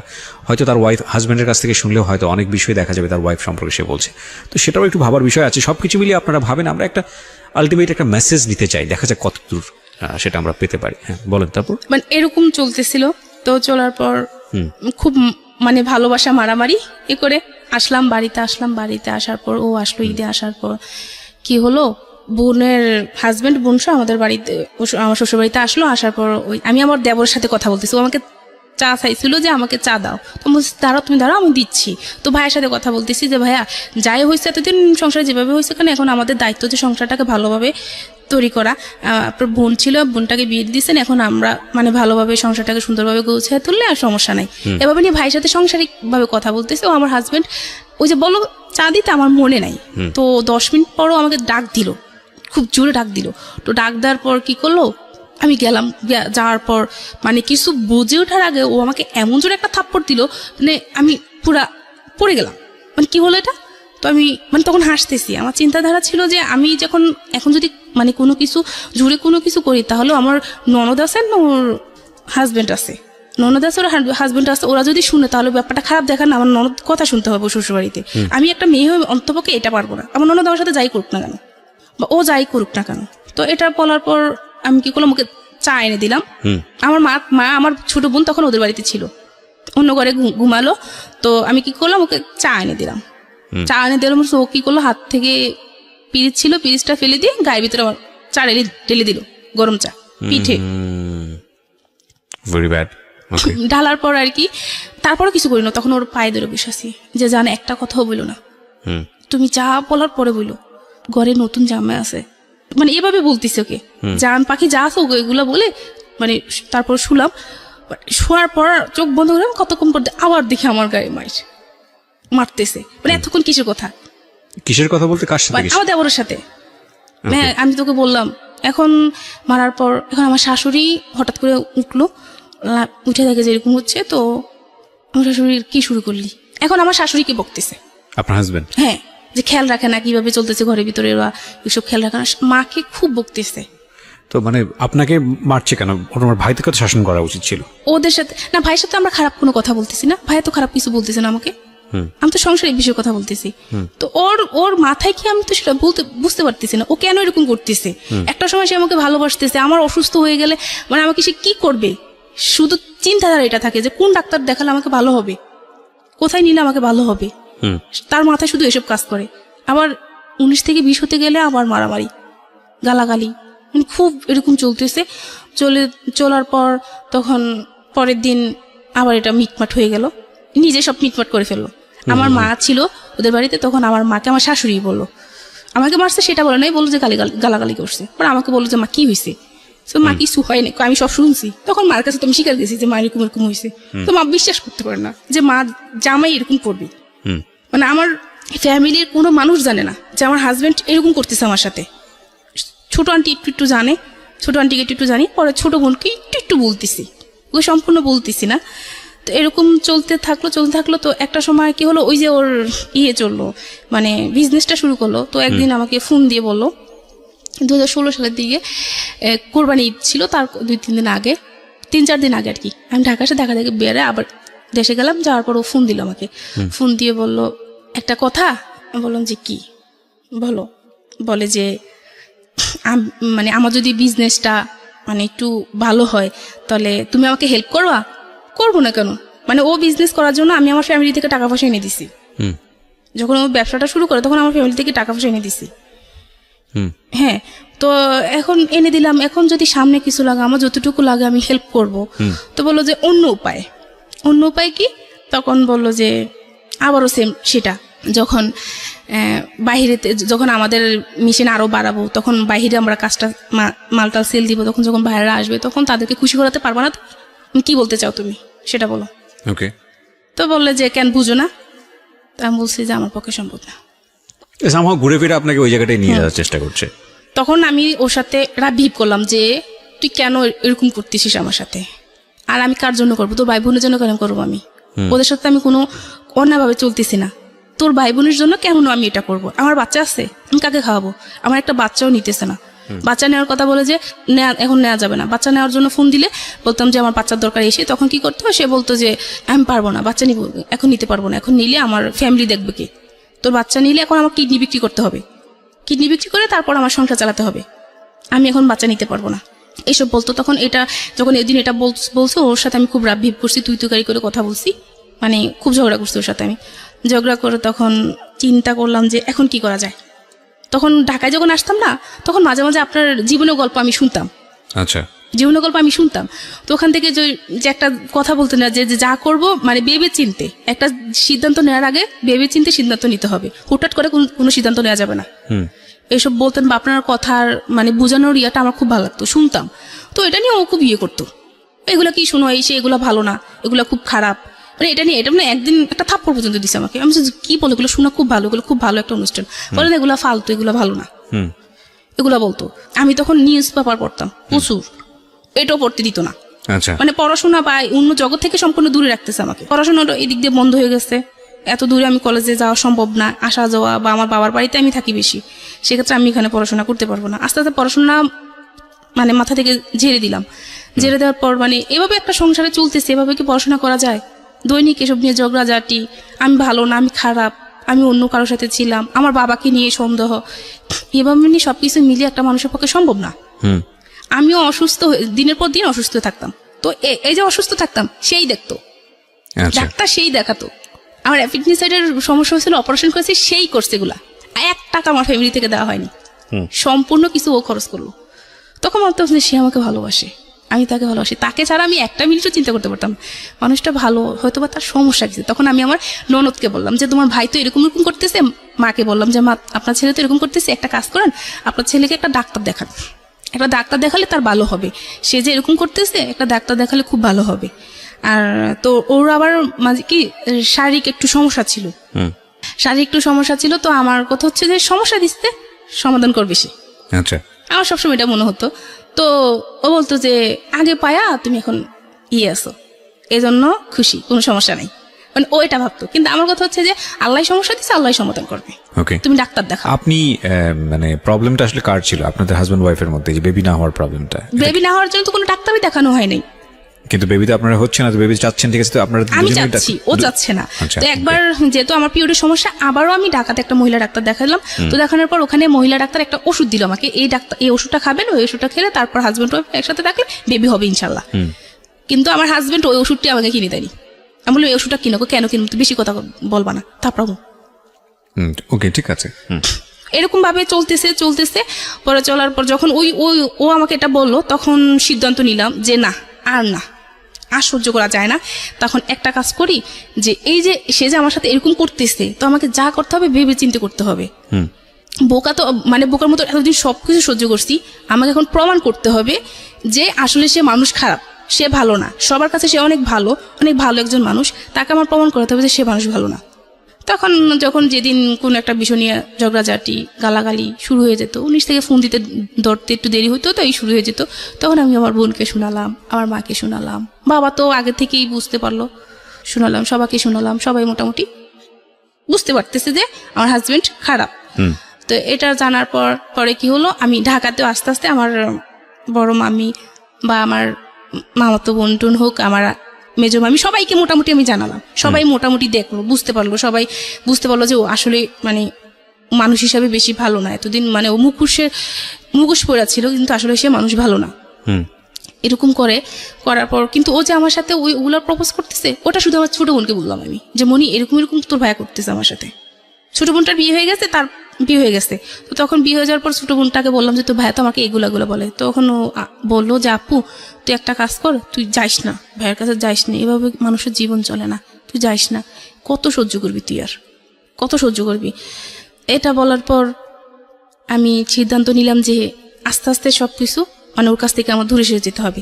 কিন্তু এখন ওই যে আমি আমার ফ্যামিলির পক্ষ থেকে ওর জন্য যে আমি ফ্যামিলি থেকে টাকা পয়সা আনলাম, ওটা তো আমার দিতে হবে। তার আগেও সে টাকা পয়সা আনছে, ওই টাকাটাও এখনো দেওয়া হয় না। আমার নিজের রিক্সে যেটা আনলাম, আমার নিজের রিক্স নিয়ে মামির কাছ থেকে টাকা নিলাম, সেই টাকাটা তো আমাকে তাকে দিতে হবে। সবার টাকাটা বাদ যাক, আমি তো মামির টাকাটা নিতে হবে। তো এই কটা দিন আমি তার সাথে ভালো বাবু কাটে টাকাটা উঠে নেই, তারপর আমি যা করার করবো, সবাইকে তখন জানাবো। এটা হওয়ার পর আমি কি করলাম, যে চলতেছি। এখন ও ফোন দিত না। এখন একটা পর্যায়ে কি হয়ে গেল, ঠিক মতো ফোন দিত না। এই যে ঝগড়াঝাটি এসব চলতেছে, একটা সময় সে আমাকে ফোন দিত না। তো ফোন দিত না, তখন খারাপ লাগতো, ভালোবাসার মানুষটা ফোন দিচ্ছে না, মানে খুব খারাপ লাগতো। তো তখন আমি ফোন দিতাম যে জান তুমি ফোন দিচ্ছ না কেন? তো বললো যে তোর রূপ আছে না গুণ আছে, তোর কোনটা আছে যে তোর সাথে আমি কথা বলবো? তোর রূপ আছে না গুণ আছে, কোনটা নিয়ে কথা বলবো তোর সাথে? এটা বলার পর নিজের কাছে একটু খারাপ লাগলো। ওই দিনে মনে হলো আর কি, আমার হাজবেন্ড আমাকে পছন্দ করে বিয়ে করেনি, ওই বিয়ের পর দিন একটা বললো, তারপর থেকে আমাকে আর কোনোদিনও বুঝতেই দেয়নি। ও মায়ের সাথে বোনের সাথে যাই খারাপ ব্যবহার করতো, আমাকে কোনোদিন বুঝতে দেয়নি যে মানে সে আমাকে পছন্দ করেনি বা কালো বলে সে আমাকে কোনো অবহেলাই করেনি, এরকম কোনো কিছু বুঝতে দেয়নি। তখন যখন সে আমাকে এই কথাটা বললো, তখন আমি মানে অনেকটা খারাপ লাগলো আমার কাছে। তো খারাপ লাগার পর আমি আমাদের বাড়িতে আসলাম, আসার পর মাকে বললাম যে মা এরকম মানে আপনার জামাই তো এই কথা বলতেছে আমাকে। তো বলার পর মা বলে যে মানুষটা বর্তমানে কত কিছু ব্যবহার করে, তুই সব ব্যবহার কর, তুই দেখবি ফসা হয়ে যাবি। মা এইগুলো কি বললেন, এগুলো তো ঠিক না, কয়দিন ব্যবহার করবো কালো হয়ে যাবে আবারও। তো মা কি করলো, একজনের কাছ থেকে পরামর্শ নিয়ে দে, তুই ব্যবহার করে এগুলা। তাকে এগুলো ব্যবহার করা শুরু করলাম, মোটামুটি মানে ভালো পাচ্ছি। তো এখন কি হলো দেখতেছি না, মানে ওর চিন্তাধারা এখন এরকমই, কোনো কিছু তো হইলেও বাবাকে নিয়ে সন্দেহ। আর ওই যে ওইটা বললাম, ওইটা এখন আপাতত তো হওয়ার পর আমি ঢাকায় আসলাম, একবার ঢাকা বেড়াতে আসলাম। আসার পর ও বলতেছে দেখো আমার মানে ওর সমস্যা, ও সেটা প্রকাশ করেনি বা বলতে চায় না। বলে চলো আমরা একটা কাজ করি, যে আমরা 2-3 মিলে কিছু করি। কি করবা? তোমরা বলো 2-3 মিলে কিছু করি, এটা তো মজা পাওয়া যাবে। এমনিতে ডাইরেক্ট বলতেছে, তুমি যেগুলো বলতেছো আমি তো এগুলো সবাইকে বলে দেবো, আমি তো আর ভিতরে রাখবো না এগুলা। তো তুই বললে সমস্যা কি, কোনো সমস্যা আছে আমার? তোকে কে বিশ্বাস করবো? সবাই তো আমাকে বিশ্বাস করো, কেউ জানলে আমি জীবনও এটা করবো না। আমি বলবো তুই মিথ্যা কথা বলস। তো ওখানে আমি চিন্তা করলাম যে কথাটা ঠিক, কারণ ওকে সবাই খুব ভালোভাবে বিশ্বাস করে, ও এরকম মানুষে না, এরকম সবাই চিন্তা মানে করবে। এটা বলার পর তখন আমি ভাবলাম যে কি করা যায়, এখন কি করা যায়, না আর যাবো না। তখন ডিসিশন নিলাম যে আর না, আর যাবো না। তখন বাড়ি আসলাম, বাড়ি আসার কিছুদিন পর আবার ঈদ ঘনিয়ে আসলো। ও ঈদের সময় বাড়িতে গেল, বাড়িতে যাওয়ার পর দেখলাম যে একজন একভাবে, ও ওর মতো চলতেছে, আমি আমার মতো চলতেছি, মানে দুজনের প্রতি ওই কোনো ভালোবাসা, কোনো কিছু আগ্রহী নাই, মানে আমার দিক থেকে আগ্রহটা মোটেই নাই। আমার দিক থেকে আমি আগ্রহটা অনেকটা কমিয়ে দিছি, যে না এই লোকটার সাথে আমি আর কোনোভাবে সম্পর্ক মানে সামনে আর আগাবো না, যে লোকটা মানে আমার সাথে এরকম করতেছে। করার পরে কি হলো, আমি ওর সাথে কি নিয়ে জানি খুব ঝগড়া হলো আমার সাথে। ঝগড়া হওয়ার পর আমি বাবার বাড়িতে চলে আসলাম ঈদের টাইমে। চলে আসার পর এখন ডিসিশন নিলাম যে আমি আর যাবো না, ওর ভাত আর খাবো না, এরকম চিন্তা করে সবাইকে বলে দিলাম। তো সব বলে কি হয়েছে, বলেন এরকম করতেছে, আমার পক্ষে সম্ভব, আমি তো একটা মানুষ। এই যে এত কিছু হচ্ছে ওর সাথে, আমার সাথে ওর ফ্যামিলির প্রতি কখনো আমার কোনো কর্তব্যবোধ কোনো কিছু আমার কমতি নাই, তাদের সাথে আমার যা করা দরকার তাই করতেছি। আর এরকম করতে তারপর আমি কি করলাম, বাবার বাড়ি চলে যাওয়ার পর তো আমার বড় মামির সাথে কথা হলো যে এরকম এরকম চলে আসবো। তো মামি বললো যে আচ্ছা ঠিক আছে, তুই একটা কাজ কর, তুই ঢাকায় চলে আস। ঢাকায় এসে কদিন থাকা আমাদের এখানে, মানে উনি তো সবার চিন্তাধারা ছিল কদিন ঢাকায় থাকলে মানুষের সাথে আস্তে চেঞ্জ হয়ে যাবে। আর আগের সময় তো মানুষ এরকম হয়। তো ওদের বাড়িতে ছিল, আমি তখন ঢাকায় চলে আসলাম। ঢাকায় চলে আসার পর ওর সাথে আমার সাথে যোগাযোগ, একদিনে 2 দিন ফোন দিয়েছিল, বলছিলাম যে তুই আমার ফোন দিবি না, মানে তুই তুকারি করতাম তখন, তুই আমার ফোন দিবি না, তোর সাথে আমার কোনো কথা নাই, আমি তোর ভাত খাবো না। এ বলে ওর সাথে ফোন রেখে দিলাম। রেখে দেওয়ার পর ওর সাথে আমার সাথে কোনো যোগাযোগ নাই। তো মামার বাসায় গেলাম, মামার বাসায় গিয়ে চলতেছে এরকম। মামার বাসায় গিয়ে 18 দিন ছিলাম। 18 দিন থাকার পর আমার চিকুনগুনিয়া হয়েছিল।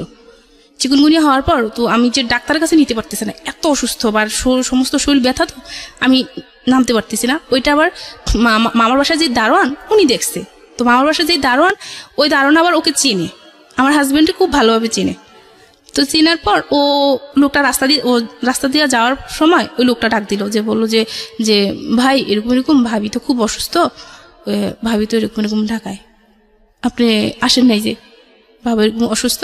কি বললাম, বলছে হ্যাঁ, মানে ও তো ওই দিনই জানলো যে আমি ঢাকায়। এরা মাঝে কোনো কারোর সাথে কারো যোগাযোগ নেই, না আমার শ্বশুরবাড়িতে কেউ আমাকে ফোন দিচ্ছে, না আমার হাজবেন্ড আমাকে ফোন দিচ্ছে। তখন যখন ও জানলো, ও সাথে সাথে আসলো, সাথে সাথে আইসা না ও ফোন দিল। ফোন দেওয়ার পর তখন আমার বড় মাই ফোন রিসিভ করলো, বললো যে আচ্ছা ঠিক আছে তুমি আসো, দেখি কি করা যায়, আসো। এখন ও আসলো। আসার পর তো মানে ও আমায় দেখে আর কি কান্নাকাটি করতেছে, আমি খুব অসুস্থ হয়ে গেছি, ও খুব কান্নাকাটি করতেছে, তুমি এতদিন পর্যন্ত ঢাকায়, অথচ আমাকে জানালা নাই না সেই না। তো আমার তো ওর সাথে খুব রাগ, তোর সাথে আমার কিসের কথা, আমি তোর সাথে থাকবো না, তোর সাথে আমার কোনো কথা নেই। তখন বড় মামি বললো যে এত কথা বলিস না, রুমে আস, বসে কথা বলি, দেখি কি হয়েছে তোদের। তো এটা নিয়ে কি করলো, সবাই মিলে বসলাম, আমি, বড় মামি, ছোট মামি ছিল, ছোট মামি আর একটা লোক ছিল, উনি সব বসলাম।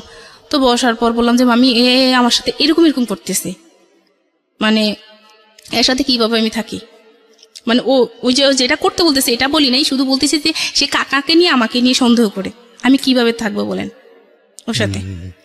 তো এটা বলার পর আমার মামি তখন বলে কি বলে এটা তো, তখন শিখে গেছে হ্যাঁ আমি এটা বলছি, ও এটা করে, মামির কাছে শিখে গেছে এটা যে হ্যাঁ ওটা করে। তখন আমার মামিও পুরো স্তব্ধ হয়ে গেল, সবাই উপস্থিত সবাই স্তব্ধ হয়ে গেল যে ওইটা কি বলে,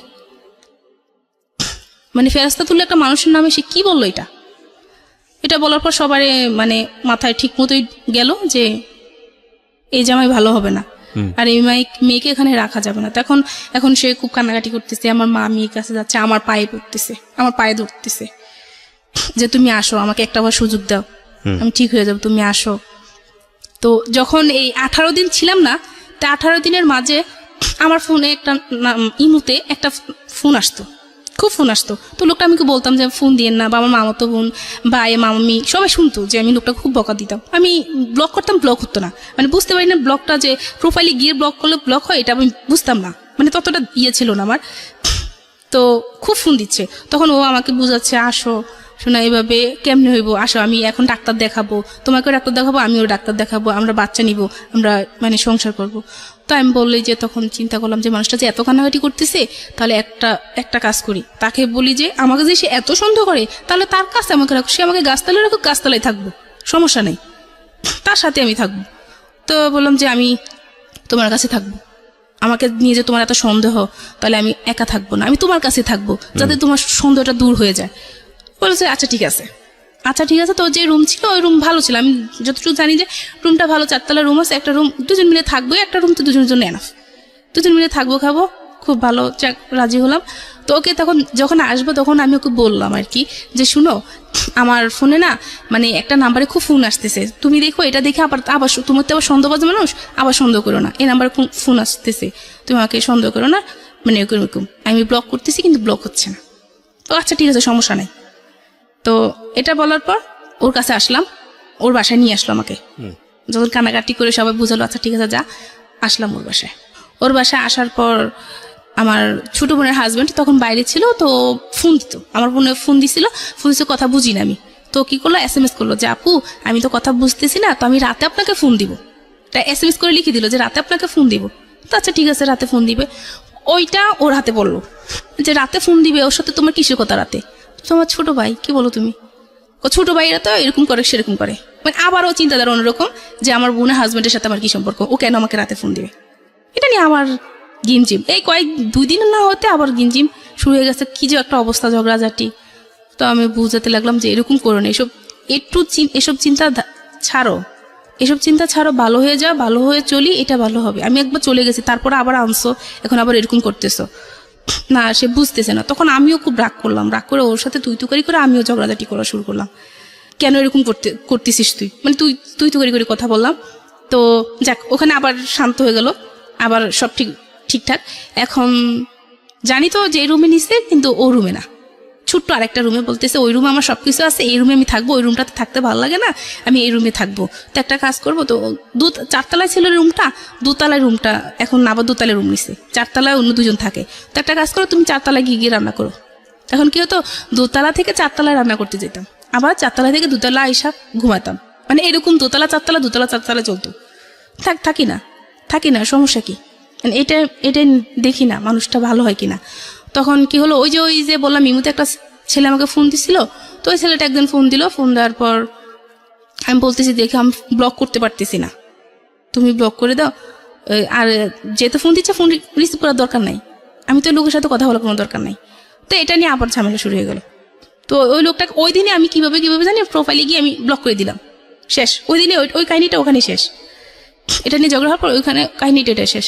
এখন কি করতো, রাতের বেলা আসতো, ঘুমাইতাম বা আমি শুয়ে থাকতাম, মানে হঠাৎ করে ওর কি মেজাজ খারাপ হইতো জানি না, কোনো কিছু হইলে আমার আঙ্গুল দিয়ে খোঁচায় শরীরের ভিতরে খোঁচাইতো।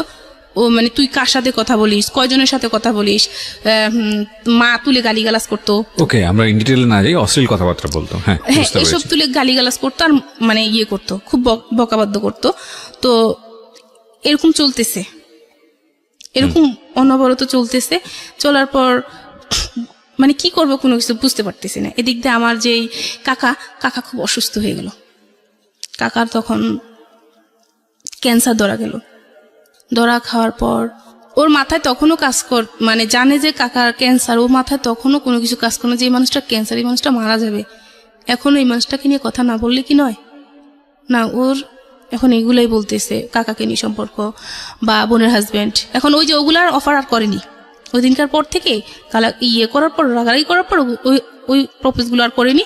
তো এখন বাবা অসুস্থ, বাড়ি থেকে একটু ফোন দিতে পারতো না। যখন মাকে ফোন দিতাম তো বলতো যে বাবা খুব অসুস্থ, তোর বাবার আজকে এই অবস্থা। তখন শুনলে খুব খারাপ লাগতো যে আমার মানে বাবার এই অবস্থা। আর আমি যখন থেকে আমার হাজব্যান্ড এগুলো সন্দেহ করা শুরু করলো, তখন থেকে আমি কোনোদিনও মানে বাবা বলে জড়িয়ে ধরতে পারিনি, যে এ মানুষটা আমার বাবা, কাকা, যে মানুষটা আমার ছোট থেকে বড় করছে। একটা দ্বন্দ্ব লাগতো, বুকের ভিতরটা জানি কেমন করতো, যে এই মানুষটাকে নিয়ে আমার হাজব্যান্ড এত কথা বলে, যে মানুষটা আমাকে মা ছাড়া কখন কথা বলেনি। আমার সন্তান নাই, কিন্তু আমার বাবা আমাকে মা ডাকতো, ওইটাই আমার আল্লাহর কাছে শুকরিয়া ছিলাম। তো এখন এরকম চলতেছে। চলার পর আমি একদিন কি করলাম, আমার মামার বাসায় গেলাম। আমার মামাতো বোন, আমার খালাতো বোন সবাই ছিল বাসায়। আমি গেলাম ওদের কাছে, গিয়ে মানে কয়েকদিন থাকলাম, 3 দিন থাকলাম আর কি। 3 দিন থাকলাম, ওকে বললাম যে আমি থাকি। তো প্রথম দিল, কিন্তু পরে আসার পর আর কি এগুলো নিয়ে ঝামেলা করলো, যে কেন ছিলি, এই সেই, তোর কি খবর আছে যে আমি যে একটা মানুষ ছিলাম, খাওয়া দাওয়ার কষ্ট হচ্ছে, তোর কি এটা খবর ছিল? এটা নিয়ে আর কি ঝগড়াঝাটি হলো। ও করলো আমার সাথে, আমিও করলাম, যে তুমি কি কইতে চাও এইসব। মানে এখন তো আমি পুরোপুরি ওর থেকে মানে দূরে চলে যাচ্ছি, যে এই মানুষটার সাথে আমি থাকবো না, এই মানুষটার সাথে আমি থাকবো না। যতই সুযোগ দিয়ে যাই করি না কেন, এই মানুষটার সাথে আমি মন মিশিয়ে আমি চলতে পারবো না। যে মানুষটা আমার সাথে এরকম করতেছে, দিনের পর দিন আমাকে এরকম অত্যাচার করতেছে, মানসিকভাবে এরকম অত্যাচার রাখতেছে, যে ডাক্তার দেখার ছোট, কিন্তু এগুলা দিয়ে তো সে আমাকে শান্তি দিচ্ছে না। একটা মেয়ের শান্তি কিসে? স্বামী, সেই স্বামীর কাছে তো আমি শান্তি পাচ্ছি না। তো এটা নিয়ে খুব ঝগড়া হলো, একদিন রাতে খুব ঝগড়া হলো। ঝগড়া হওয়ার পর মানে একটা পর্যায়ে ও আমাকে খুব মারলো, অনেক মারলো। মারার পর আমি আমার ভাইকে ফোন দিলাম যে আমার এই করছে, আমাকে মারছে। মারার পর কি করলো, ভাই আসলো পরের দিন। আসার পর ভাই আসা দেখলো যে আমার গলায় করে মানে মারছে তো দাগ পড়ে গেছে করছিল, সবকিছুতে দাগ পড়ে গেছিল। তো যখন ভাই বললো যে এগুলা কেউ বললো যে ভাইয়া ওর তো আসলে অ্যালার্জির সমস্যা, এই কারণে এরকম। ওকে আমি কিচ্ছু করিনি, মানে ও যে এত মারতো, ও বলতো যে আমি একটা থাপ্পড় দিছি, ও এখনো পর্যন্ত স্বীকার যায় যে আমি একটা থাপ্পড় দিছি, আমি কখনো ওকে মারিনি। আমি বললাম যে আমি চলে যাবো, তা আবার বাড়িতে চলে গেলাম। বাড়িতে চলে যাওয়ার পর এখন আমার শ্বশুর শাশুড়ি ননদ দেবর সবাই বুঝাচ্ছে যে আরেকটা সুযোগ দেওয়া, আসো। ও কান্নাকাটি করতেছে, দেখো তুমি ছাড়া আমার কেউ নাই, আমি ভুল করছি, আমাকে ক্ষমা করে দাও, তুমি আসো। তখন পুরোপুরি ভাবলাম যে ওর মাথায় আসলে সমস্যা আছে। এই যে এই করতেও সমস্যা করে না, আবার এরকম করতেও সমস্যা করে না। আমার শাশুড়িকে ননদকে সবাইকে আবারও বললাম যে ওকে ডাক্তার দেখান। আমি তো দেখাতে পারবো না, আমি দেখাতে গেলে আবার অন্যরকম করবে, ভাববে যে আমি অন্য কিছু করতে চাইতেছি। ওকে ডাক্তার দেখান, ডাক্তার দেখালে ভালো হবে। এটা বলার পর এখন আমার শ্বশুর বলতেছে না আমরা মানে আমি যখন বলতেছি আমি যাব না, আমি যখন বলতেছি আপনার ছেলে এরকম এরকম এরকম করতেছে, মানে যখন গালিগালাজগুলো সব বলে দিচ্ছে যে এরকম এরকম গালি দেয়, আমি কিভাবে থাকবো। পরে উনি বললো, ওকে চাপ দিল যে এই বউকে যদি না রাখিস তাহলে তোকে বাড়িতে উঠতে দেবো না, তোকে বাড়িতে উঠতে দেবো না, আমি এই বউকে যাই। তো শ্বশুর বাড়িতে মোটামুটি খুব ভালোই ছিল, শ্বশুর খুব আদর করতো আমাকে। তো এটা বলার পর ও আবার বুঝালো যে তোমার জন্য আমি আবার করবো, মানে বাবার বকা শুনলাম, আইসা যাও। এখন একদিন মেজো ভাই বলতেছে মাকে যে ওকে করেন, পাঠায় দেন। তা আমি বলতেছি না আমি যাব না। তখন মেজো ভাই বলতেছে ও কেন, কি করবে, না আইসা কি করবে, মেয়েদের জীবন এরকম, এটাই ভাবতে হবে। এরকম করে মানে কতদিন। এখন কিন্তু আস্তে আস্তে মাকে ওসব বললাম, আমি খুলে বললাম যে মা এরকম এরকম করতেছে, ও এরকম এরকম বলতেছে, আমি কিভাবে যাবো ওখানে, কিভাবে থাকবো। তো মা এক মুখে বলে যে যা, আর এক মুখে বলে যে যাইস না, এরকম মানে মা এরকম বলতেছে, কি করবে, মাও ভাবতেছে না।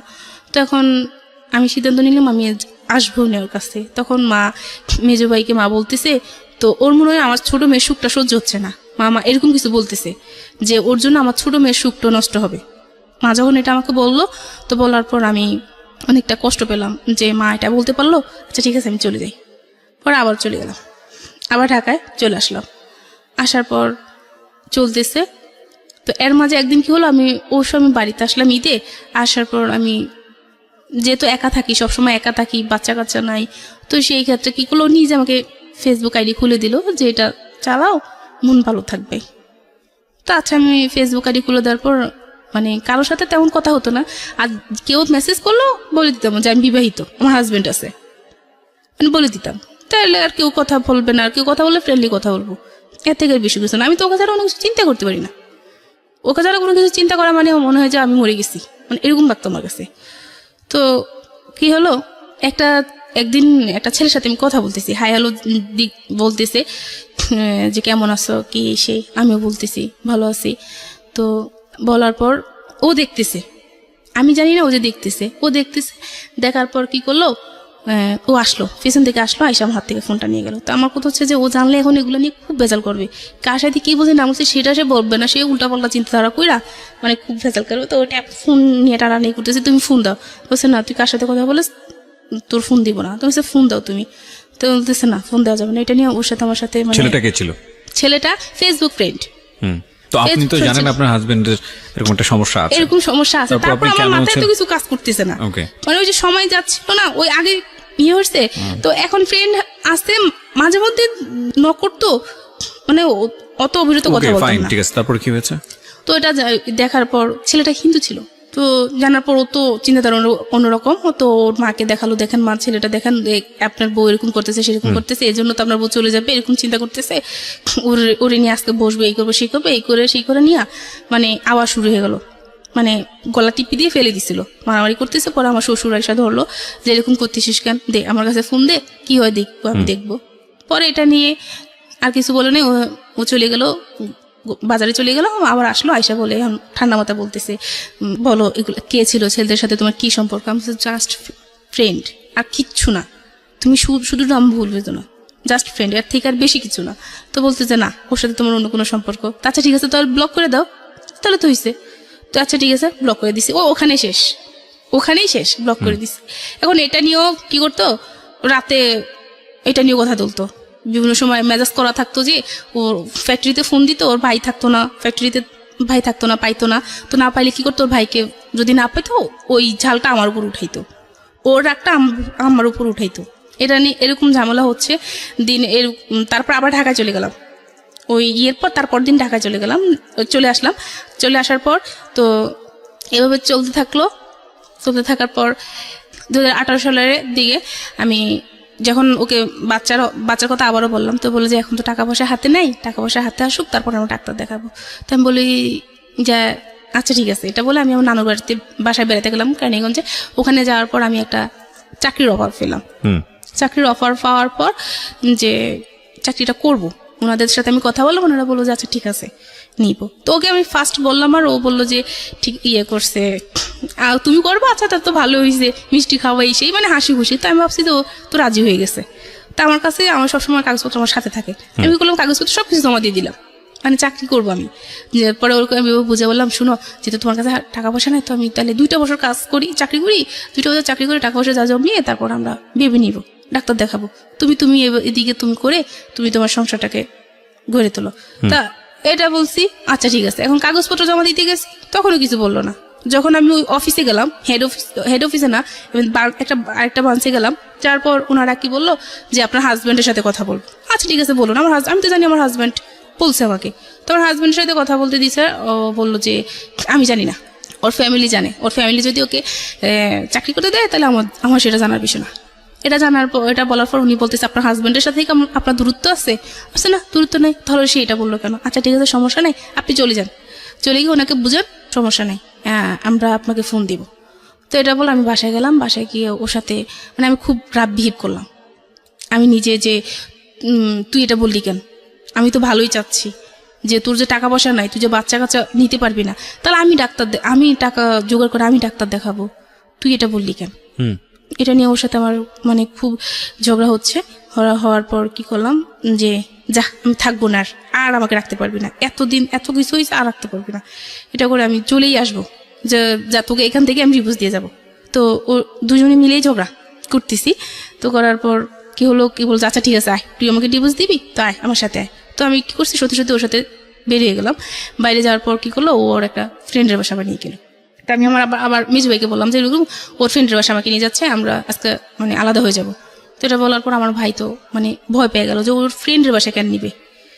এটা মানে ভয় পাওয়ার পর ভাই কি করলো, আমাদের আত্মীয় স্বজন যাচ্ছে সবাইকে জানালো যে এরকম আমি একটা জায়গায় যাচ্ছি, যদি কোনো সমস্যা হয় তাহলে আমি ফোন দিব। এটা বলে ওর ফ্রেন্ডের বাসায় গেলাম, দেখলাম যে না, স্বাভাবিক কোনো ফ্যামিলি বাসা যাওয়ার পর ওরা আমাকে বুঝালো যে এভাবে এরকম করেন না। নিয়ে আসলো যে ভাই দেখেন ও এরকম পাগলামি করতেছে, তো বুঝালো। তখন ভাইয়ের কাছে বললাম যে ভাইয়া ও আমার সাথে এরকম আচরণ করতেছে, এরকম মানে ঝগড়াঝাটি করতেছে, সন্দেহ করতেছে, এভাবে কিভাবে সম্ভব, আমি এভাবে পারবো না। এটা বলার পর এখন আমি বাড়ি চলে যাবো, আমি থাকবো না, কোনোভাবে থাকবো না, নাহলে আমি সুইসাইড করে ফেলবো। তো ভাইয়া বললো যে আচ্ছা ভাবি করেন না, ফাহিম ভাই ও যদি যেতে চায় তাহলে ওকে বাড়িতে পাঠান, কয়েকদিন থেকে আসুক, তারপরে ঠিক হয়ে যাবে। তা আমি সত্যি আমি বাড়িতে আসলাম। বাড়িতে এসে কয়েকদিন থেকে আবার এখন কেন জানি ওর জন্য আমার খারাপ লাগতেছে, না আমি থাকবো না, চলে যাই। ঢাকায় চলে আসলাম। ঢাকায় চলে আসার পর যাক ভালোই চলতেছে। নানুর বাসায় যেতাম বা মামার বাসায় যেতাম, আগে এগুলো নিয়ে কোনো সমস্যা করতো না। প্রথম এগুলো নিয়ে কোনো সমস্যা করতো না, পরবর্তীতে এগুলো নিয়ে সমস্যা করতেছে। যা ও ছাড়া আমি আমার ফ্যামিলির মানুষের সাথে অনেক জায়গায় ঘুরতে যেতাম, যেতে দিত। এগুলো নিয়ে কোনো সমস্যা করতো না, এগুলো নিয়ে ভালো করতো। তো ঘুরতেছি ফিরতেছি ভালোই। এখন রমজানে কি করলাম, ও একদিন বসে বসে আমাকে বলতেছে যে তুমি কোন দিন জানি মানে টার্গেটে পড়ে গেছো। কি টার্গেটে বলছো, তুমি কেমন মেরে ফেলবো নাকি, কিসের টার্গেট বলতেছো তুমি? এগুলা বলছো টার্গেটে পড়ে গেছো, তুমি হাসতেছে আর বলতেছে টার্গেটে পড়ে গেছো। তা আমি এটাতে খুব ভয় পাইছি যে কিসের টার্গেটে পড়ে যাচ্ছি আমি। তো বললো যে না কিছু না, এ বলে ও মানে তখনই চুপচাপ হয়ে গেল। তখন আমার খুব ভয় লাগলো যে সে খারাপ কিছু একটা করতে চাচ্ছে, যে আমি টার্গেটে পড়ে যাচ্ছি। তখন আমি আমার ফ্যামিলিকে বললাম যে ওরকম করতেছে। এখন সবাইকে মোটামুটি বলা হয়ে গেল, এখন সবাই চাইতেছে যে চলে আয়। এখন সবাইকে বিশ্বাসও বলতে পারলাম যে এখন আমাকে কেউ দোষ দিতে পারবে না, কেউ বলতে পারবো না যে আরেকটা সুযোগ দে, কেউ বলতে পারবো না ধৈর্য ধর, তো আমি দোষলাম। সবাইকে দেখানোর পর আমি কি করলাম, ঈদে বাড়িতে গেলাম। বাড়িতে গিয়ে আবার চলে আসলাম, চলে আসার পর এখন বাবা অসুস্থ, আরো বেশি গুরুতর অসুস্থ হচ্ছে। তো গেলাম, বাড়িতে আসলাম, যাওয়ার পর বাবাকে দেখে এসে আবার চলে আসলাম। আবার 9 দিন পর আবার ফোন গেল যে বাবা খুবই অসুস্থ। তো তার আগের দিন আমি ওকে তার সাথে আমার যে সমস্যাটা হয়েছিল তো ওই দিন আমি হাসতেছে, দুজনে হাসাহাসি করতেছি, বলতেছে যে তোমার হাতের রান্না আসলে অন্যরকম, মানে খায় খুব তৃপ্তি পাওয়া যায়। আমি কিছু সব বাদ দাও, এবার দুষ্টাইম পাজলাম যা হয়েছে করো, এটা কাজ করো শোনা, এবার বাচ্চা নেওয়ার জন্য ডাক্তার দেখাই, এটা ভালো হবে। ওইটা বলছি, আবার রাগারাগি শুরু হয়ে গেল, তোর বাচ্চা নেওয়ার জন্য এত পাগলখানে ইচ্ছে, এরকম করে পর দিন যা আর থাকবো না, এইবার শেষ। তখন কি করলাম, সবকিছু ইয়ে করে পরের দিন ফোন আসলো যে বাবা খুবই অসুস্থ, আমাকে দেখতে চাচ্ছে। তো চলে গেলাম বাড়িতে। চলে যাওয়ার পর 5 দিন পর বাবা মারা গেল। 5 দিন পর বাবা মারা গেল, আমাকে মা ডাকার যে আমাকে মা রাখতো সে মারা গেল। তো বাবা মারা যাওয়ার মানে শুধু এটা বলো যে মা তুই খুব ভালো ভালো থাকবি, তুই খুব ভালো থাকবি, আর এই লোকটার কাছে না যাওয়াটা ভালো হবে, যে এত কষ্ট দেয় আমার মাটারে। তো বাবা মারা যাওয়ার পর ওকে জানানো হলো, ওরা গেল, যাওয়ার পর যা কিছু করার করে চলে আসলো। তারপর ঈদ হলো, কোরবানি ঈদ হওয়ার পর এখন ঈদের সময় ওদের বাড়িতে যাওয়ার জন্য আমাকে বলতেছে, আমি যাইনি। না যাওয়ার কারণে অনেক চেষ্টা তারা করলো আমাকে যাওয়ার জন্য, আমি যাইনি। তারপর আমার দেবর বিয়ে ছিল, তো আমার ননদ দেবর আয়সা খুব মানে ইয়ে করে নিয়ে গেল যে ওকে নিয়ে যাই, ওকে দেন। তো আমাকে একদিনের জন্য দেওয়া হলো। একদিন গিয়ে থেকে তারা বললো যে আমরা বসবো এটা নিয়ে। ওরা এইভাবে আর কয়েকদিন চলবে, ওরা দুজনের বয়স হচ্ছে, বাচ্চা কাচ্চা কিছু হচ্ছে না, এটা 2 দিন পর ঝগড়া, তার থেকে ভালো ওদের এরকম হওয়া দরকার কি, এটা বলে আমি একদিন থেকে তারপর চলে আসলাম। ওই দিন বসলো, সবাইকে নিয়ে বসা হলো। এখন বসা হওয়ার পর বললো যে তোদের সমস্যা কি, মূল সমস্যাটা কি। তো আমাকে প্রথম জিজ্ঞাসা করলো যে কি সমস্যা। পর আমি বললাম যে আমাকেও সন্দেহ করে কতদিন যাবত, বিয়ের 1 সপ্তাহ পর থেকে। তো এতদিন তুই বলিস নি কেন, এতদিন বলিনি, দেখি না ঠিক হয় কিনা। কিন্তু এতটা বছর পর্যন্ত, কত বছর, 7.5 বছর, 7.5 বছর এতদিন পর্যন্ত এত কিছু করলাম। পরে বললাম যা যা হচ্ছে আমার সাথে এরকম এরকম বলতেছি। আর ও বললো যে তখন ওকে জিজ্ঞাসা করলো যে তুমি ওকে সন্দেহ করো কেন। পরে বলে যে আমার না ও অসুস্থ দেখে আমার ওর সন্দেহ হয়। তুমি এই যে সন্দেহ করতেছো, ওর কিছু পাইছো এ পর্যন্ত? বলছে না। ওকে কোনো ছেলেদের সাথে কথা বলে, যে ও একটা ছেলের সাথে কথা বলছে, ইমুতে কথা বলছে, ফেসবুকে কথা বলছে, কিছু করছে, ওর সাথে দেখা করছে? কয় না। তো ও বিয়ের আগে একটা ছেলের সাথে সম্পর্ক করছে, ওই ছেলের সাথে কোনোদিন কথা বলছে? যে না। এসব যখন সে বললো, তাহলে তুমি ওকে সন্দেহ করো কেন? ও অসুস্থ থাকে এই জন্য আমার সন্দেহ হয়। আমি কেন সন্দেহ হয় জানি না, অসুস্থ থাকে সন্দেহ হয়। এটা বলার পর সবাই বললো যে আচ্ছা ঠিক আছে, তাহলে ওকে 2 মাস সময় দেওয়া হোক। আমি তো যাবো নাই। তখন আমি আমার একটা আঙ্কেলকে বললাম যে ও আমাকে এইসব অফার করে, আমি কিভাবে ওর সাথে যাব। তারপরে সবাই মিলে একটা বললো যে না ওকে সময় দেখ, কারণ এখন বাবা মারা গেছে, এখন আমার মানে উপরে আর তো ইয়ে নাই। 2 মাস সময় নেওয়ার পর ও আমাকে ফোন দিত, আমি ঠিক মতো কথা বলতাম না। তখন ও বললো কেন তুমি আমার সাথে এরকম করো, এখন তো সবকিছু ঠিকঠাক হয়ে গেছে, তুমি 2 মাস থাকো তারপরে আসো এসে। তখন আমি বললাম যে তোমার সাথে আমার কিসের কথা, যে স্বামী তার স্ত্রীকে এসব কথা বলতে পারে? তো কখন আমি তোকে বললাম, আমি তো তোকে কিছুই বলিনি। আমি এখন সবাইকে বলবো যে তুই আমাকে এসব অফার করছিস, যে তুই অন্য ছেলেদের সাথে থাকতে চাস, এই জন্য আমি তোকে দিতে চাই না বলে তুই আমার কাছ থেকে চলে যাস। আমি এইসব মানুষকে বলবো দেখি তুই কি করিস, পারলে তুই কিছু করিস। মানে সবাই আমাকে বিশ্বাস করে, সবাই আমাকে বিশ্বাস করে। ও খুব ভালোভাবে মিথ্যা বলতে পারে। তো তখন চিন্তা করলাম যে কি করবো এখন।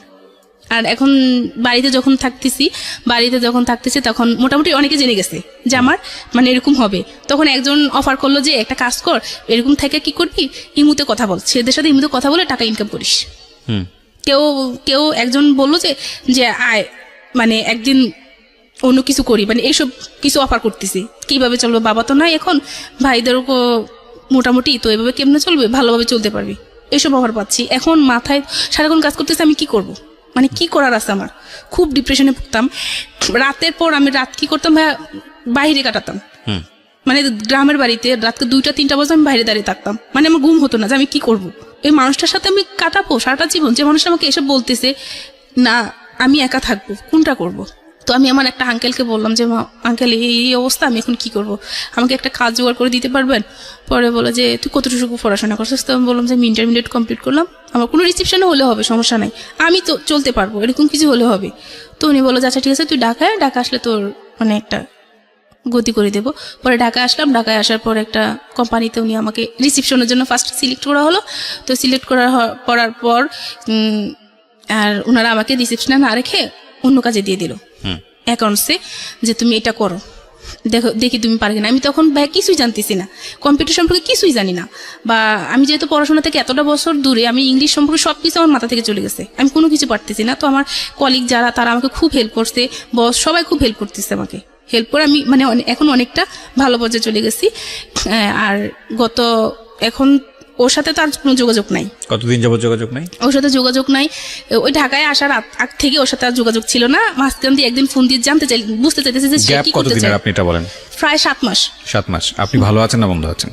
ভাইয়া ডিভোর্স হয়ে গেছে। ডিভোর্স হয়ে গেছে, তো ভালো আছেন না বন্ধ আছেন? এখন ভাইয়া আমি যেখানে কাজ করতেছি ওখানে একটা ইন্টারন্যাশনাল কোম্পানি, তো আমি আপনাকে জিজ্ঞেস করছি ভালো আছেন না বন্ধ? বলতেছি আমি। হ্যাঁ, না ইন ডিটেল না, আপনি শুধু অ্যান্সার করেন ভালো আছেন না বন্ধ আছেন। আমার ইন ডিটেল জানার দরকার নাই, আমি ঘটনা যেটা বুঝতে পেরেছি অনেক আগেই বুঝতে পেরেছি। আপনি শুধু আমাকে এইটুকু অ্যান্সার করেন যে আপনার আগের যে জীবন ছিল সেই জীবনের থেকে এই জীবনটা ভালো না বন্ধ? আগের জীবন থেকে এই জীবনটা আছে, ভালো আছে, কিন্তু কি অনেকটা ডিপ্রেশন আছে এখন।